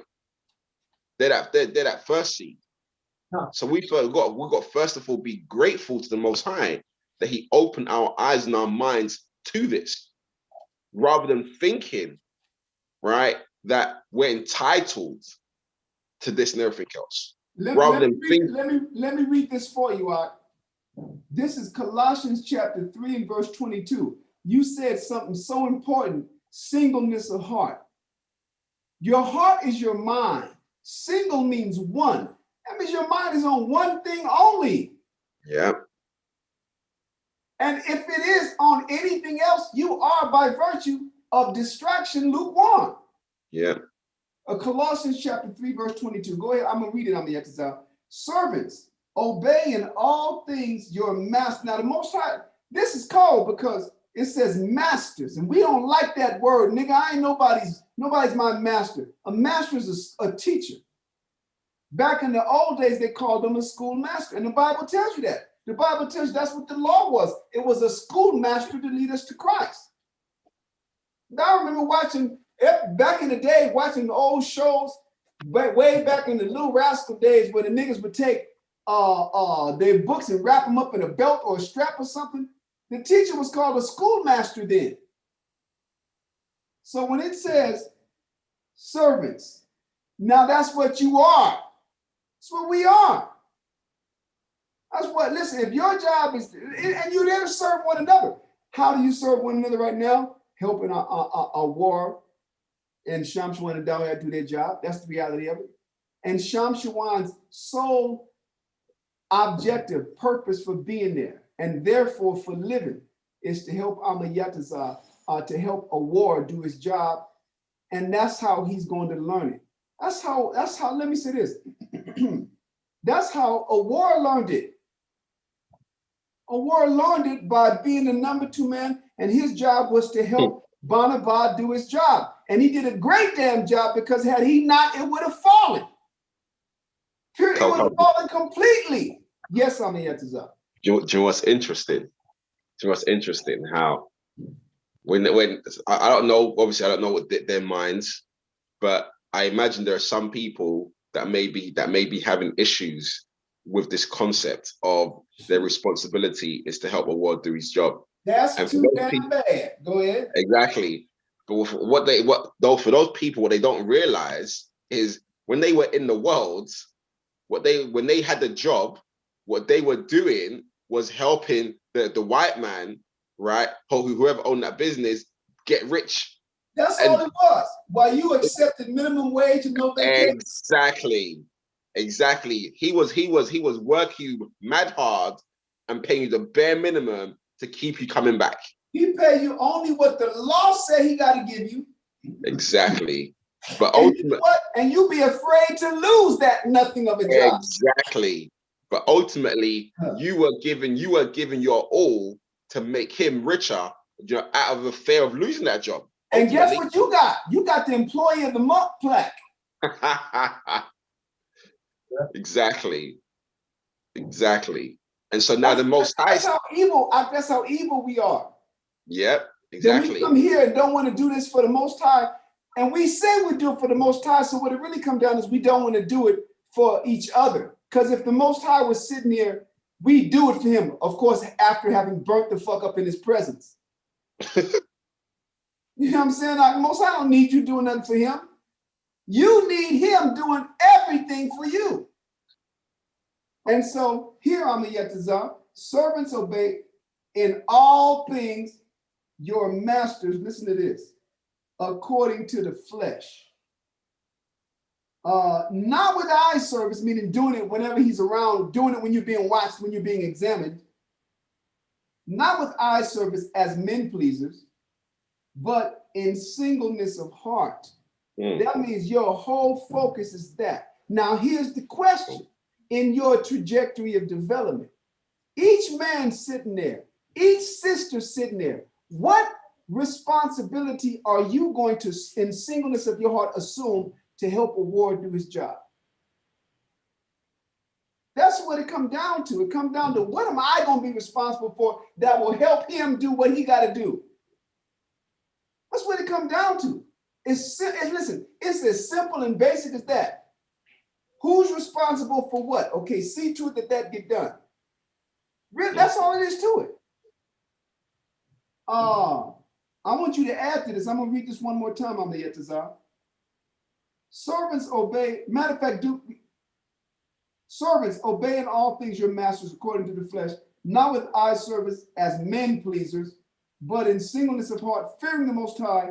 And whatsoever you do, do it heartily as unto the Lord and not unto men. That means it's as if you're doing it for the Lord, but you are doing it for the Lord, but it happens to be a man that's receiving that service because the Lord is working through him. Yeah. Go ahead, Amiyatazah. That's beautiful. That's beautiful because, honestly, because to add just to add to that, right? I think it's very important to stress, although we are saying that your responsibility is to help a war, do his job. What you need to understand, and a war will agree with this, Kalkab will agree with this, that Yard, Shamshwan, anyone that's been in this truth for long enough will tell you this, that in helping that elder man do their job, that's how you grow in the spirit. That's how you gain the wisdom. You're not going to get any other way. Because once the Most High sees that you're serving that man, you're basically helping that man, basically, not only do his job, but you're helping that man please the Most High. You're helping that man, get his blessings. The Most High is going to then bless you. So just even out of selfishness, if you want to look out for yourself, I'm giving you the gems. We're giving the keys to it. If you want blessings from the Most High, then we would say it. Serve one another. Submit to that elder man and follow. Right. the Most And that's High how the Most High give you your, he said wisdom, but it ain't just that. That's how the Most High give you your gifts. Yeah. I'm going to prove it. The scriptures say, neglect not the gift that is in thee. Then he tells you how you get your gift, how that gift is manifested. Go to 1 Timothy chapter 4 and verse 14. Now, before you do that, well, we're going to come back. We're going to read this and come back because I want to read Colossians chapter 3 and verse 24. So first, Timothy chapter 4 and verse 14. 1 Timothy chapter 4 and verse 14. Neglect not the gift that is in thee. Now, that means there's something in you. There's a verse, there's a strength, there's a tool. There is how do I say it? It's a tool in you, man, that is designed, that is there for the body to be benefited from. A skill. A skill, thank you, a skill that the body will benefit from. But how do you get that skill? Read it again from the top. 1 Timothy chapter 4 and 14. Neglect not the gift that is in thee, which was given thee by prophecy. Hold on. When it says prophecy, that means you first had to be taught. You ain't got no gifts that's going to be manifested out there slinging rocks and doing the dancing the pole. Go ahead. That cometh by prophecy. Go ahead. With the laying on of the hands of the presbytery. With the laying on of the hands. It's not talking about the person put their hand on your forehead. It's talking about what? It's talking about the time. The presbytery is the people in charge of the congregation. Which is why I never understood why there's a damn Presbyterian church. The presbytery is the people in charge of any given congregation. When they lay their hands on you, that symbolizes the time and the effort and the teaching and the counsel and the chastisement and the admonishing that they invest in you. And through that process, your talent, your gift emerges. And then it is refined. You end up, he ended up seeing, oh, this person is good at that. So he puts you in charge of something. Then he has to come back and what? And manage and augment the quality of work that you do. That's how you become good at what you do. You don't just get to sit there and do it your way. He says, now, okay, you're doing this, but I want it done like this. And this is, well, no, this could have been done better. Well, let me show you. That is the laying on of the hands of, and that's why Christ said, no man that taketh hold to the plow, looking back, is fit for the kingdom. What is the plow? The plow ain't no ant, it's not no tool. The plow is the men working with the brothers and sisters, the congregation. That is what, if once you're into that, looking back, you're not fit for the kingdom, meaning distracted. So when it says the laying on of hands, the Christians be running around there putting their hands on people physically. No, it ain't talking about that. It's talking about all the hours that you stay up after work, after you done got tired, after you done did all of these jobs. Everybody's ready to go, but it could have been done better. Somebody wasn't being professional. Somebody ain't been brotherly with someone. Someone been deceitful. Someone's been selfish. Someone's been dishonest. So you end up after work, after class, after 12 o'clock, having to what? Get worked on. But it's through that process that the thing that the Most High put in you, that will be the springboard off of which you are catapulted into the service of the Most High, will be manifested. Yeah. That's how. And so brothers be getting pissed off. I fucking really don't care, because I'm trying to show you. If you don't put hands on in the work, you can't get worked on. But they don't get this. Comes from being involved in what the camp and what the congregation got going on, not your own thing. Exactly. But also, and I think this is where the distinction between brothers that are just about information.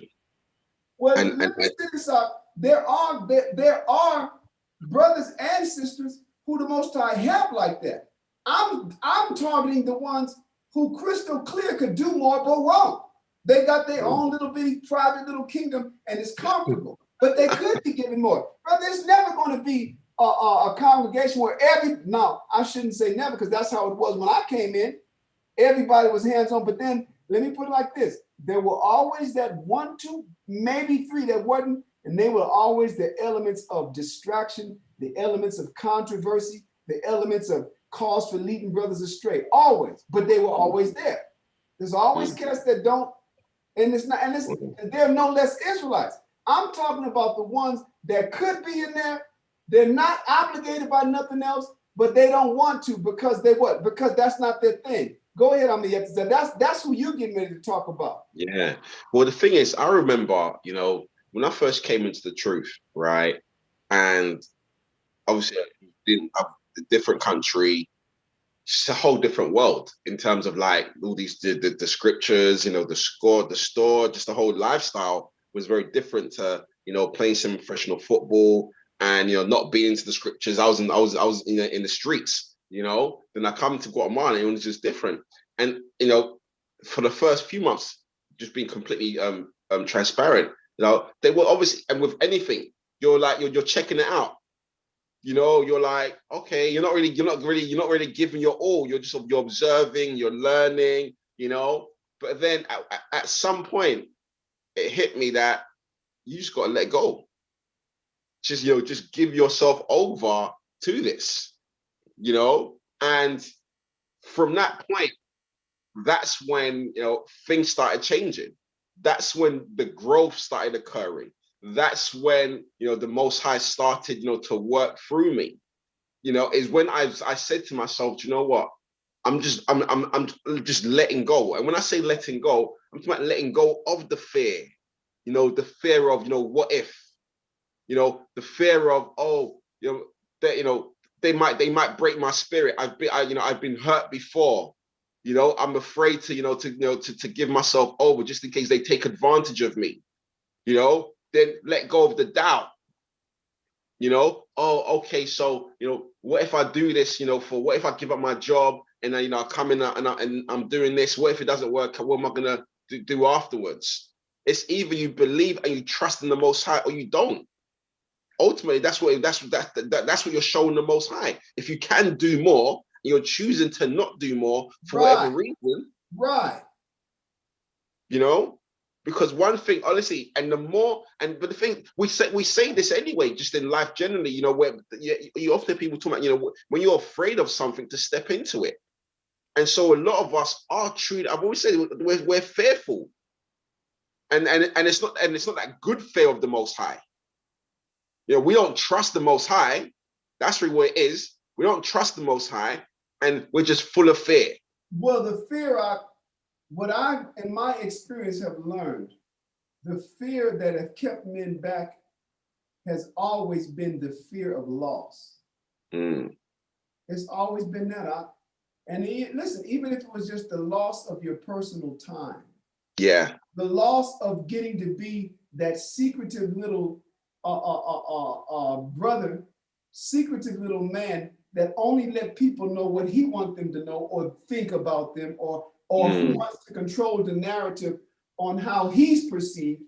Even that, as insignificant as that fear might seem, that's what kept them back. Others literally feared the losing of the women, the not having the type of freedom and money in their pocket like they like, to not just to be able to randomly and wantonly indulge whenever they felt like it. These were the things. Biggest thing it really be about is that woman. They be afraid of it, not being able to have a lifestyle where you can go out and chase ass. It's always fear of loss. Always. Yes, Doya. Sometimes it's the fear of sometimes the closer you get to the fire, the easier people can see the weakness. So sometimes brothers be afraid of seeing, damn, I'm not as strong as I come across. Right. That's a terrible. But see, that's what I'm saying. That's what I mean when I said what? Being fearful of what? Of not being able to control how he's perceived. You know what I mean? The sister raised her hand in the back. Sister, what was you gonna say? You're gonna have to come up, so I can hear you. Or you could just scream it from back there if you want to.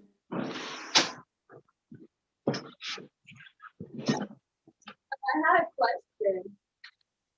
My question was, what if you don't know how to give up your fears, as in like, if you come in the truth and you have fears of like they're gonna make me feel like I'm weak or dumb and all that. Okay, listen, that's not difficult. What the first thing you do is you have to confront, you have to expose the fear to the teacher, to the elder. And the way that whatever the fear is, like in your circumstance, would you, I say you mean in the scenario that you just provided, the brother is going to give you scriptures. They're going to teach you about that. Like for instance, because that's something that I had, right? Fear of not, being known for not being intelligent. But guess what that really is? That's pride masquerading as fear. It's about, because it's a fear that's based on how I'm perceived. And so the only way to get over that is there has to be some way that you have to, some type of responsibility that you have to assume so that what? So that you could be critiqued. Your service, there's something that you have to see. So listen, the answer is the same for the brothers as it is for the sisters. We have an opportunity to become a better version of ourselves through our service, because it's through our service, whatever it is, let's say you're responsible for, I don't know, bringing food to the place, right? Well, hell, can you cook?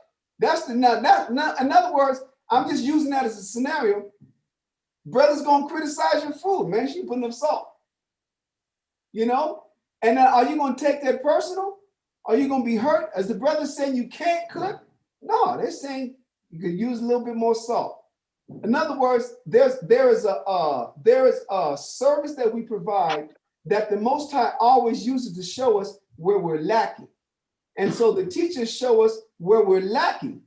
And guess what happens? That is how we are made a better version of ourselves, just in that aspect. So now the Most High, just running with this analogy, the Most High is going to use the kitchen and cooking and what you do and what you put into your effort into the cooking to measure you and make you a better version of yourself. But because you submit to that process, the Most High give you other virtues. That's what people don't get. That's why I say it always happens through what you do for the body. Because now I'm gonna say this, because if there's no, here's the question. How else can I help you get over the thing about you if there's nothing that you do, if there's no way, there's no angle in?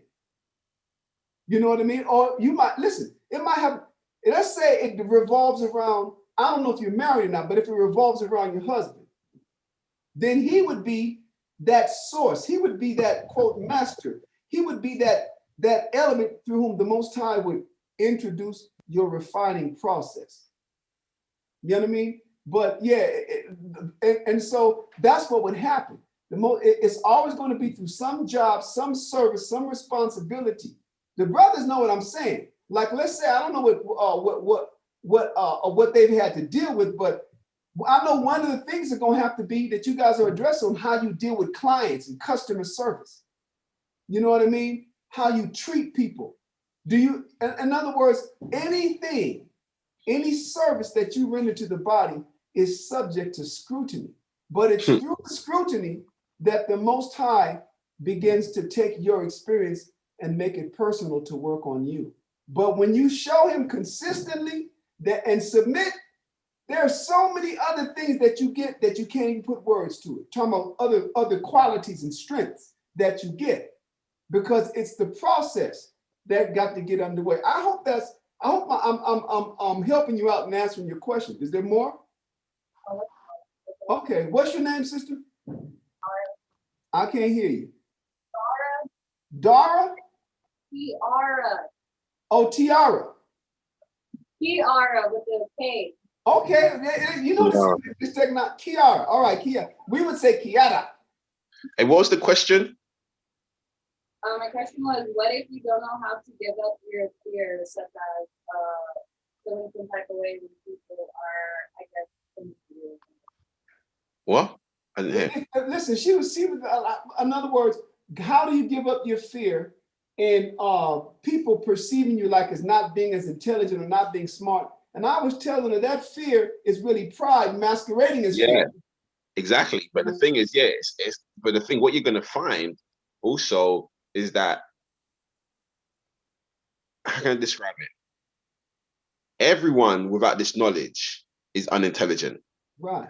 Everyone without this knowledge is foolish, because the more you're in this, and your mind gets quickened by the spirit, by the word and by the spirit. You're going to be talking to people. You're going to be talking to people, who in the world would be considered intellectual, and they will be saying the most foolish stuff to you. You're going to be like, what are you talking about? You are mad to believe that.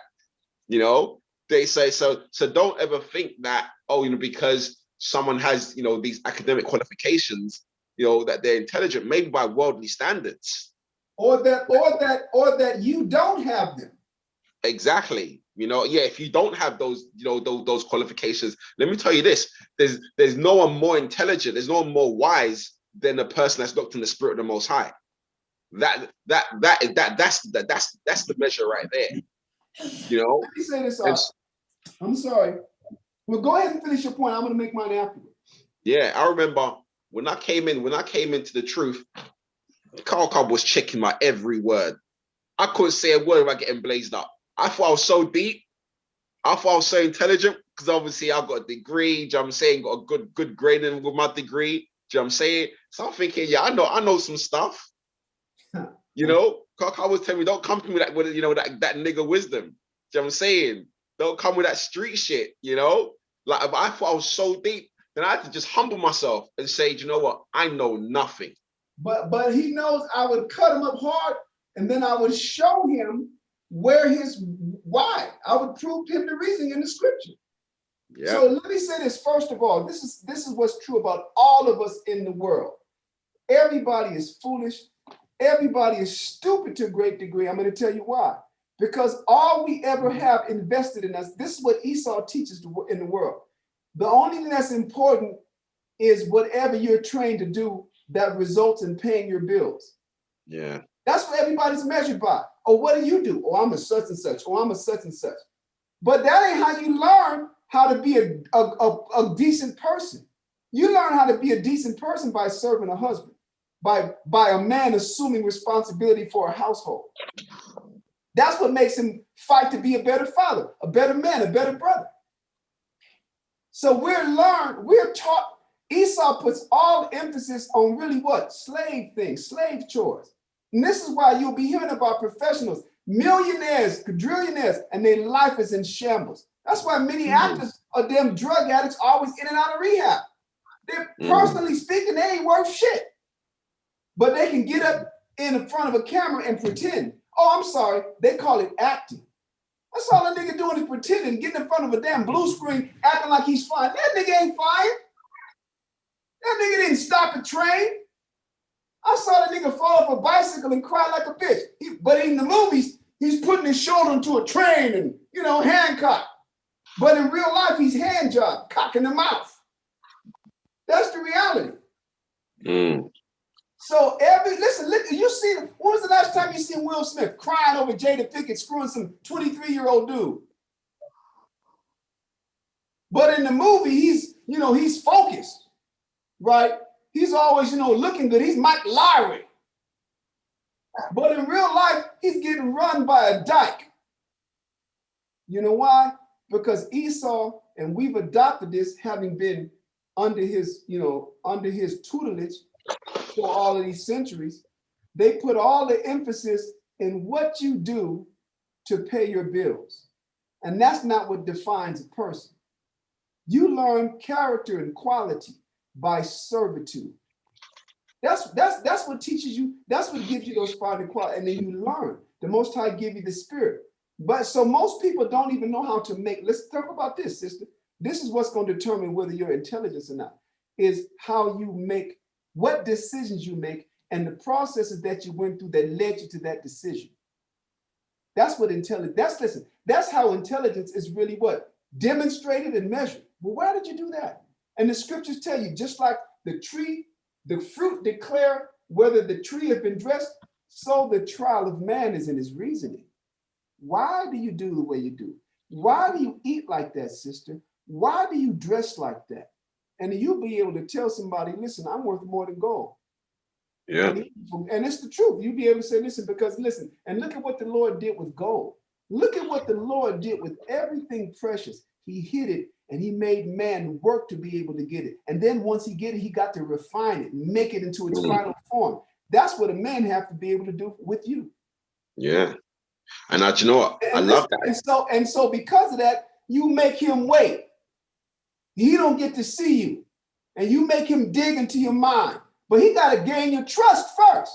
But see, then you got to know what talk and what actions are demonstrated that show you that he's trustworthy.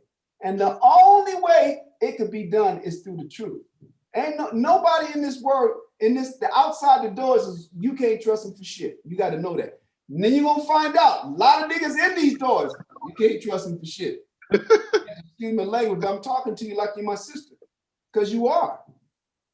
I talk to my daughters, my sons like that. They know. I ain't trying to have them all. Oh, he's they ain't gonna be all soft and delicate at the ears. That's how people talk.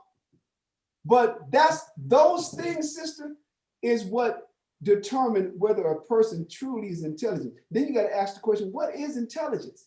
Intelligence, right off the bat, the first stage of intelligence is a recognition, being able to know what your purpose is, why you were created, what you are, what tool you are. Why were you created? If you can't answer that, everything else go down here. Go ahead, I'm cutting you off. Yeah, and also it goes back to what we were speaking earlier when we spoke about our responsibility being to serve that to serve a ward, to serve that elder man. And I'll relate to you as a woman in a second, but it's about performing your role. So when I realized what my skill set was in the truth and what my function was, which was really, to work the store and to give myself over to be that vessel for the Most High, I'm saying, to bring the money through. I gave myself over to that at all, to complete, to the point where I didn't even bother learning Spanish, even though I was living in a Spanish-speaking country, because I was like, that's not going to help me make the most amount of money that I possibly can. I'm going to go for the guys that have the money, which were the tourists, right? And so I was like, I'm just giving myself. And all the Guatemalans that had the money spoke English. Exactly, right? So I gave myself over to that. Now you mentioned about intelligence or not apparent intelligence. And let me tell you one thing about me. Now, granted, I might have a degree, right? But it's worth nothing. And people will hear me speaking sometimes, they'll think, oh wow, they'll comment, oh, you're so intelligent, or whatever. But me, I know that I'm foolish. I know that I'm a beast. I know me out of the spirit, I ain't shit. But the Most High makes me look good because I look into the spirit. Right. I'm saying the Most High speaks through me, and that's where the wisdom comes from. But when I'm out of the spirit, the shit that I say, the things that I do, you'll be like, what? And so looking into the spirit is what also makes you intelligent, because the Most High, he's gonna put the words into your mind. He's gonna put the thoughts into your mind and the words into your mouth, right? But when it comes, I remember when we used to have the store, right? And I would come across, people that were, quote unquote intellectuals, right? And stuff like that, right? When I ever had that, I'll just call Carl Carb. I let Carl Carb, you talk to them. Do you know what I'm saying? Because he's on that level. Do you know what I'm saying? That wasn't my thing. So I didn't feel uncomfortable around those people. I could sell to them, but when they wanted to have these deep conversations about like intellectual, knowledgeable stuff, do you know what I'm saying? Carl Carb's full of knowledge. I'm like, cool, yeah, you talk to that brother. That's not my thing. If you want to talk about, soccer or whatever I'm into, I'll talk about that. But I'm not gonna try to make you think that I know more than I know about something, because I'm just gonna look stupid. Right. I know about this. Let's talk about that. Right. You know, if I know a little about something else, now I'm talking. If I don't, I'm gonna stay silent. But if anything else is pride, you're wanting people to think you're high, you're better than you are, or more intelligent than you are. Nah, humble yourself. You know, if you don't know something, let the brother or sister that does do it. That we're all one family, we're all one body. You Right. know, Let me as far say as this they're too. that. And Pardon? you're not, if you don't come into this knowledge, the experience, accepting that the Most High brought you here because you don't know, but He wants to teach you, then we're here for the wrong reason. Exactly. And the brothers, imagine sitting up teaching somebody and then going back and saying, damn, I can't believe I got to teach these people. But he ain't right, he ain't in the right spot. That's what a teacher is. So the greatest challenge, really, sister, is really putting aside the fear and the pride. Because the fear, most of the time, that's why I said the greatest fear for men, it might be like that for women also, but the greatest fear for men be the fear of loss. Mm. And you understand, they lose something, even if it's something as subtle as what? The perception that they maintain. Now they're going to see me. But aside of that, most fear is pride masquerading, especially when it comes to what people think of us. Is pride masquerading as fear, and it does that to keep you from learning. It's like the cat in the room that never knew the answer, but he just wouldn't ask the teacher. We all been through this, not necessarily being the ones, but we know we was in that setting where, because they're going to think I'm stupid. That's elementary school, junior high school. So you walk away what? Not knowing, because that person, he's gonna laugh. But what is that really in me? That's not even fear. That's not fear of the kids laughing at me because I don't know. That's pride, because that's how it presents itself. It presents itself as fear, but it's all about preserving myself. And so I won't raise my hand and say I really didn't understand step 2 and step 3. And so now I go and I fail the course because every time the teacher do it, what does she do? She bring you up to the board so that you can work it out. But I don't want to do that. I'm shy. No, the nigga ain't shy. He's prideful. It's manifesting itself as what? As shyness. I wouldn't do that. Yeah, like this. You guys think I was this talkative? Listen, I was so quiet. I grew up in foster homes. There was one foster home I grew up. I was so quiet that the whole house went to a trip to Las Vegas. I was sitting there in my closet, just not saying. I used to get into a closet with a whole bunch of clothes. I pull all the clothes off the rack and then hide under it, just not to talk to people. The day that I got talkative, well, I'm not going to lie to you, was the day I really understood this. And then all of a sudden, I wanted to share it with somebody at work. And after that, there was no turning back, literally. The only thing I was confident in talking about and expressing myself was when it came time to talk shit. That was it. If I wasn't at the gym talking shit, I wasn't saying nothing. If I was at church, I'm in the balcony with my voice, talking shit. But when it came time to really just expressing myself about my life, you ain't gonna never get that out of me. I was ashamed my whole life until the day that I saw this truth. So all of those things, I say shame, but that was prideful. Why? Because I didn't want people to know that I was in a foster home, that I didn't know my father or my mother's, that me and all my brothers and sisters were all orphans, that our mother was a drug addict. We all had different fathers, by the way.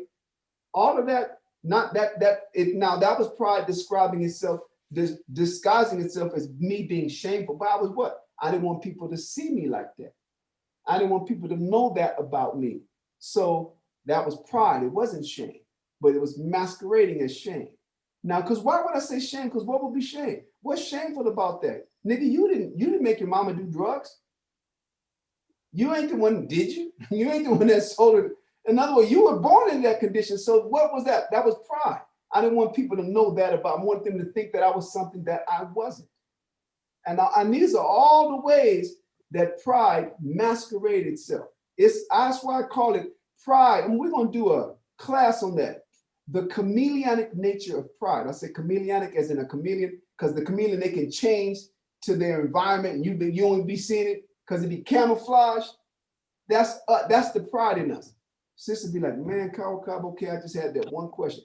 But this is how it is. I'm glad you came forth because I feel like I'm getting to know her, you know? But it's the truth. And listen, and this is how you get help.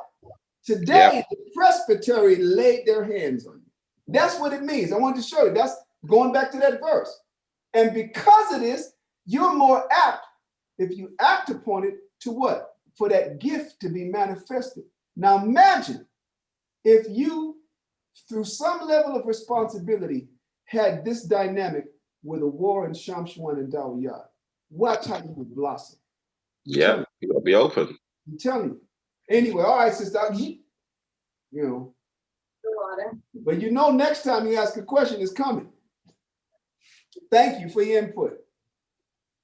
Okay, I'm a Yatazah. Read that verse one more time.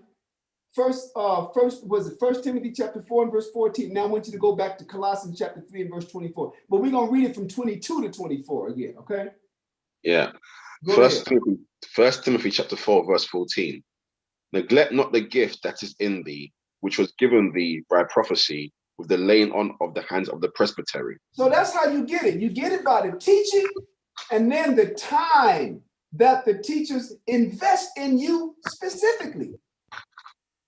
And normally it's, I'm looking at Yohanada. Yohanada don't even look the same. But I know that it's because, look at his demeanor, right?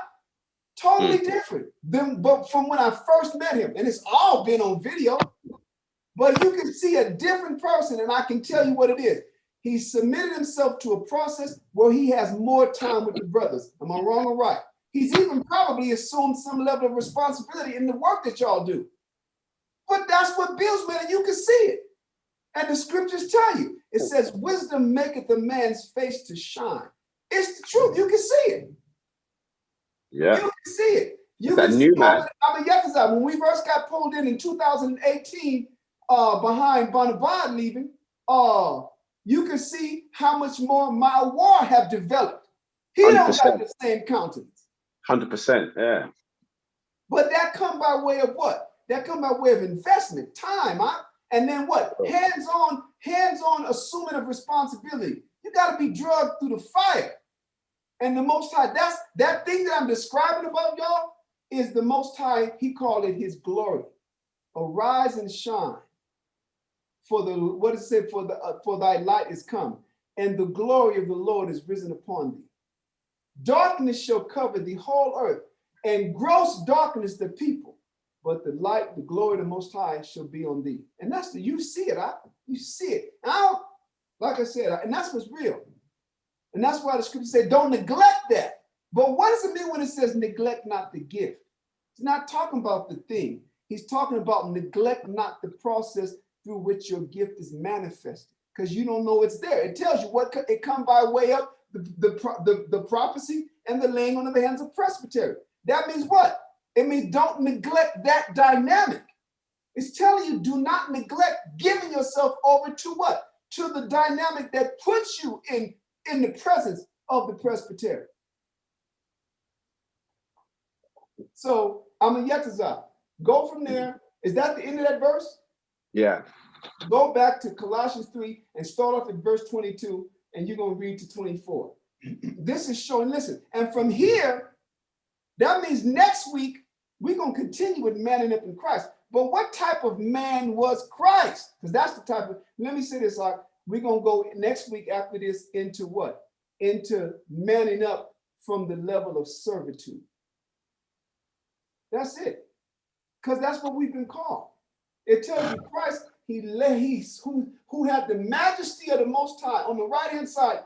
It said he took not on the form, he said he took on the form of a servant. That's in there. He was on the majesty of the Most High. Next to the majesty of the Most High, and it says, but he took on the form of a servant and made no name of himself. So that's where this is going. And it's going to start with this right here. Colossians chapter 3, verses 22 through 24. Colossians chapter 3, verse 22. Servants, Obey in all things your masters according to the flesh, not with eye service as man pleasers, but in singleness of heart, fearing the Most High. Go ahead. And whatsoever ye do, do it heartily as to the Lord, and not unto When it men. says heartily, that's talking about animated, glad to do it. Like you see somebody, then that I'm trying to think of a phrase where I've heard a person say, well, that was hard. He's doing something heartily. Heartily means with your whole heart. Heartily means animated. Heartily means joyful, excited about it, zealous about it. Whatsoever they do, it says do it heartily. Read it from the top of that verse again. 23. Verse 23. And whatsoever you do it heartily as to the Lord, and not unto men. That means although a war or Dawiyad or Shamshawan or your husband would have you do it, it's the Most High that having you do that. Do it as unto the Lord and not unto men. He's telling you it's him working through the man, working through that person. Go ahead, Amayatazar. Verse 24.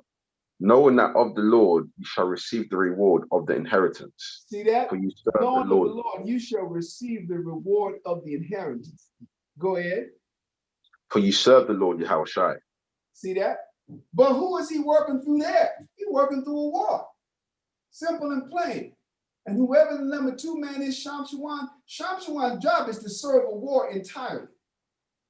And listen, and I remember when Shamshawan came in. Shamshawan came in, his mother Joy used to help, was a time when she helped us out with our Passover garments, and he was living over there on the side of town in the trailer, y'all. I can say this because why? Shit, I talk about my humble beginnings. I came in living in the garage. 2 degrees on me, because I graduated from university twice, but what? Living in the damn garage. Shamshawan was living in the trailer, and I remember. Then eventually he would come and move to the brother's house on Glenview, went through his trajectory of serving. Literally every aspect of the work that was required, Shamshawan did it. And now what?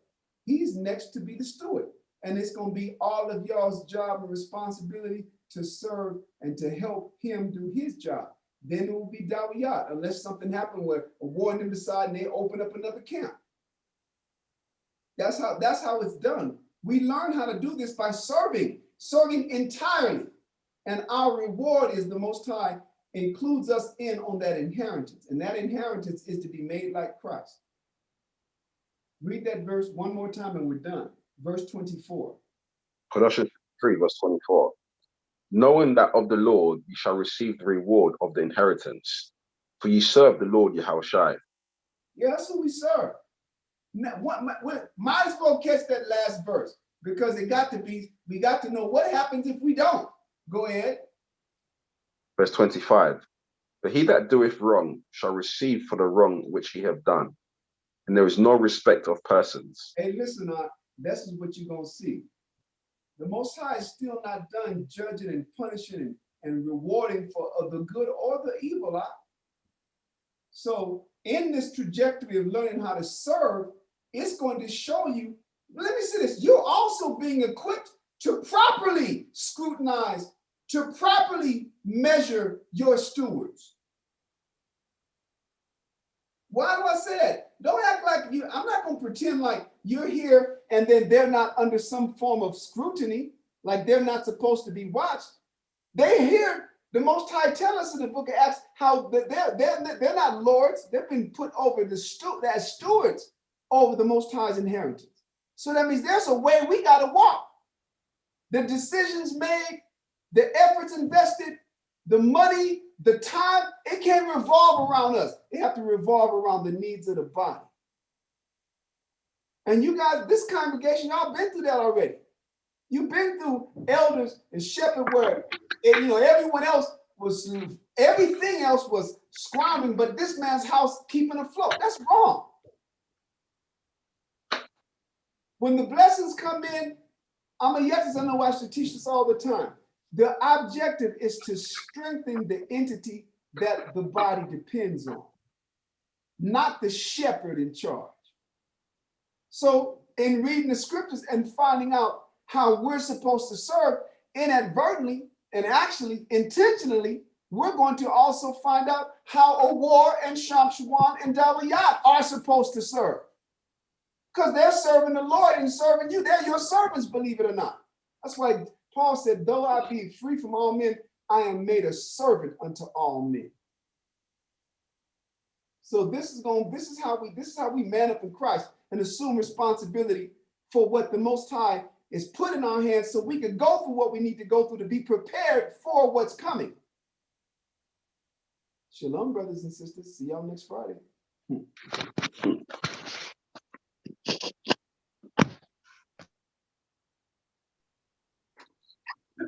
I'm a Yatazar.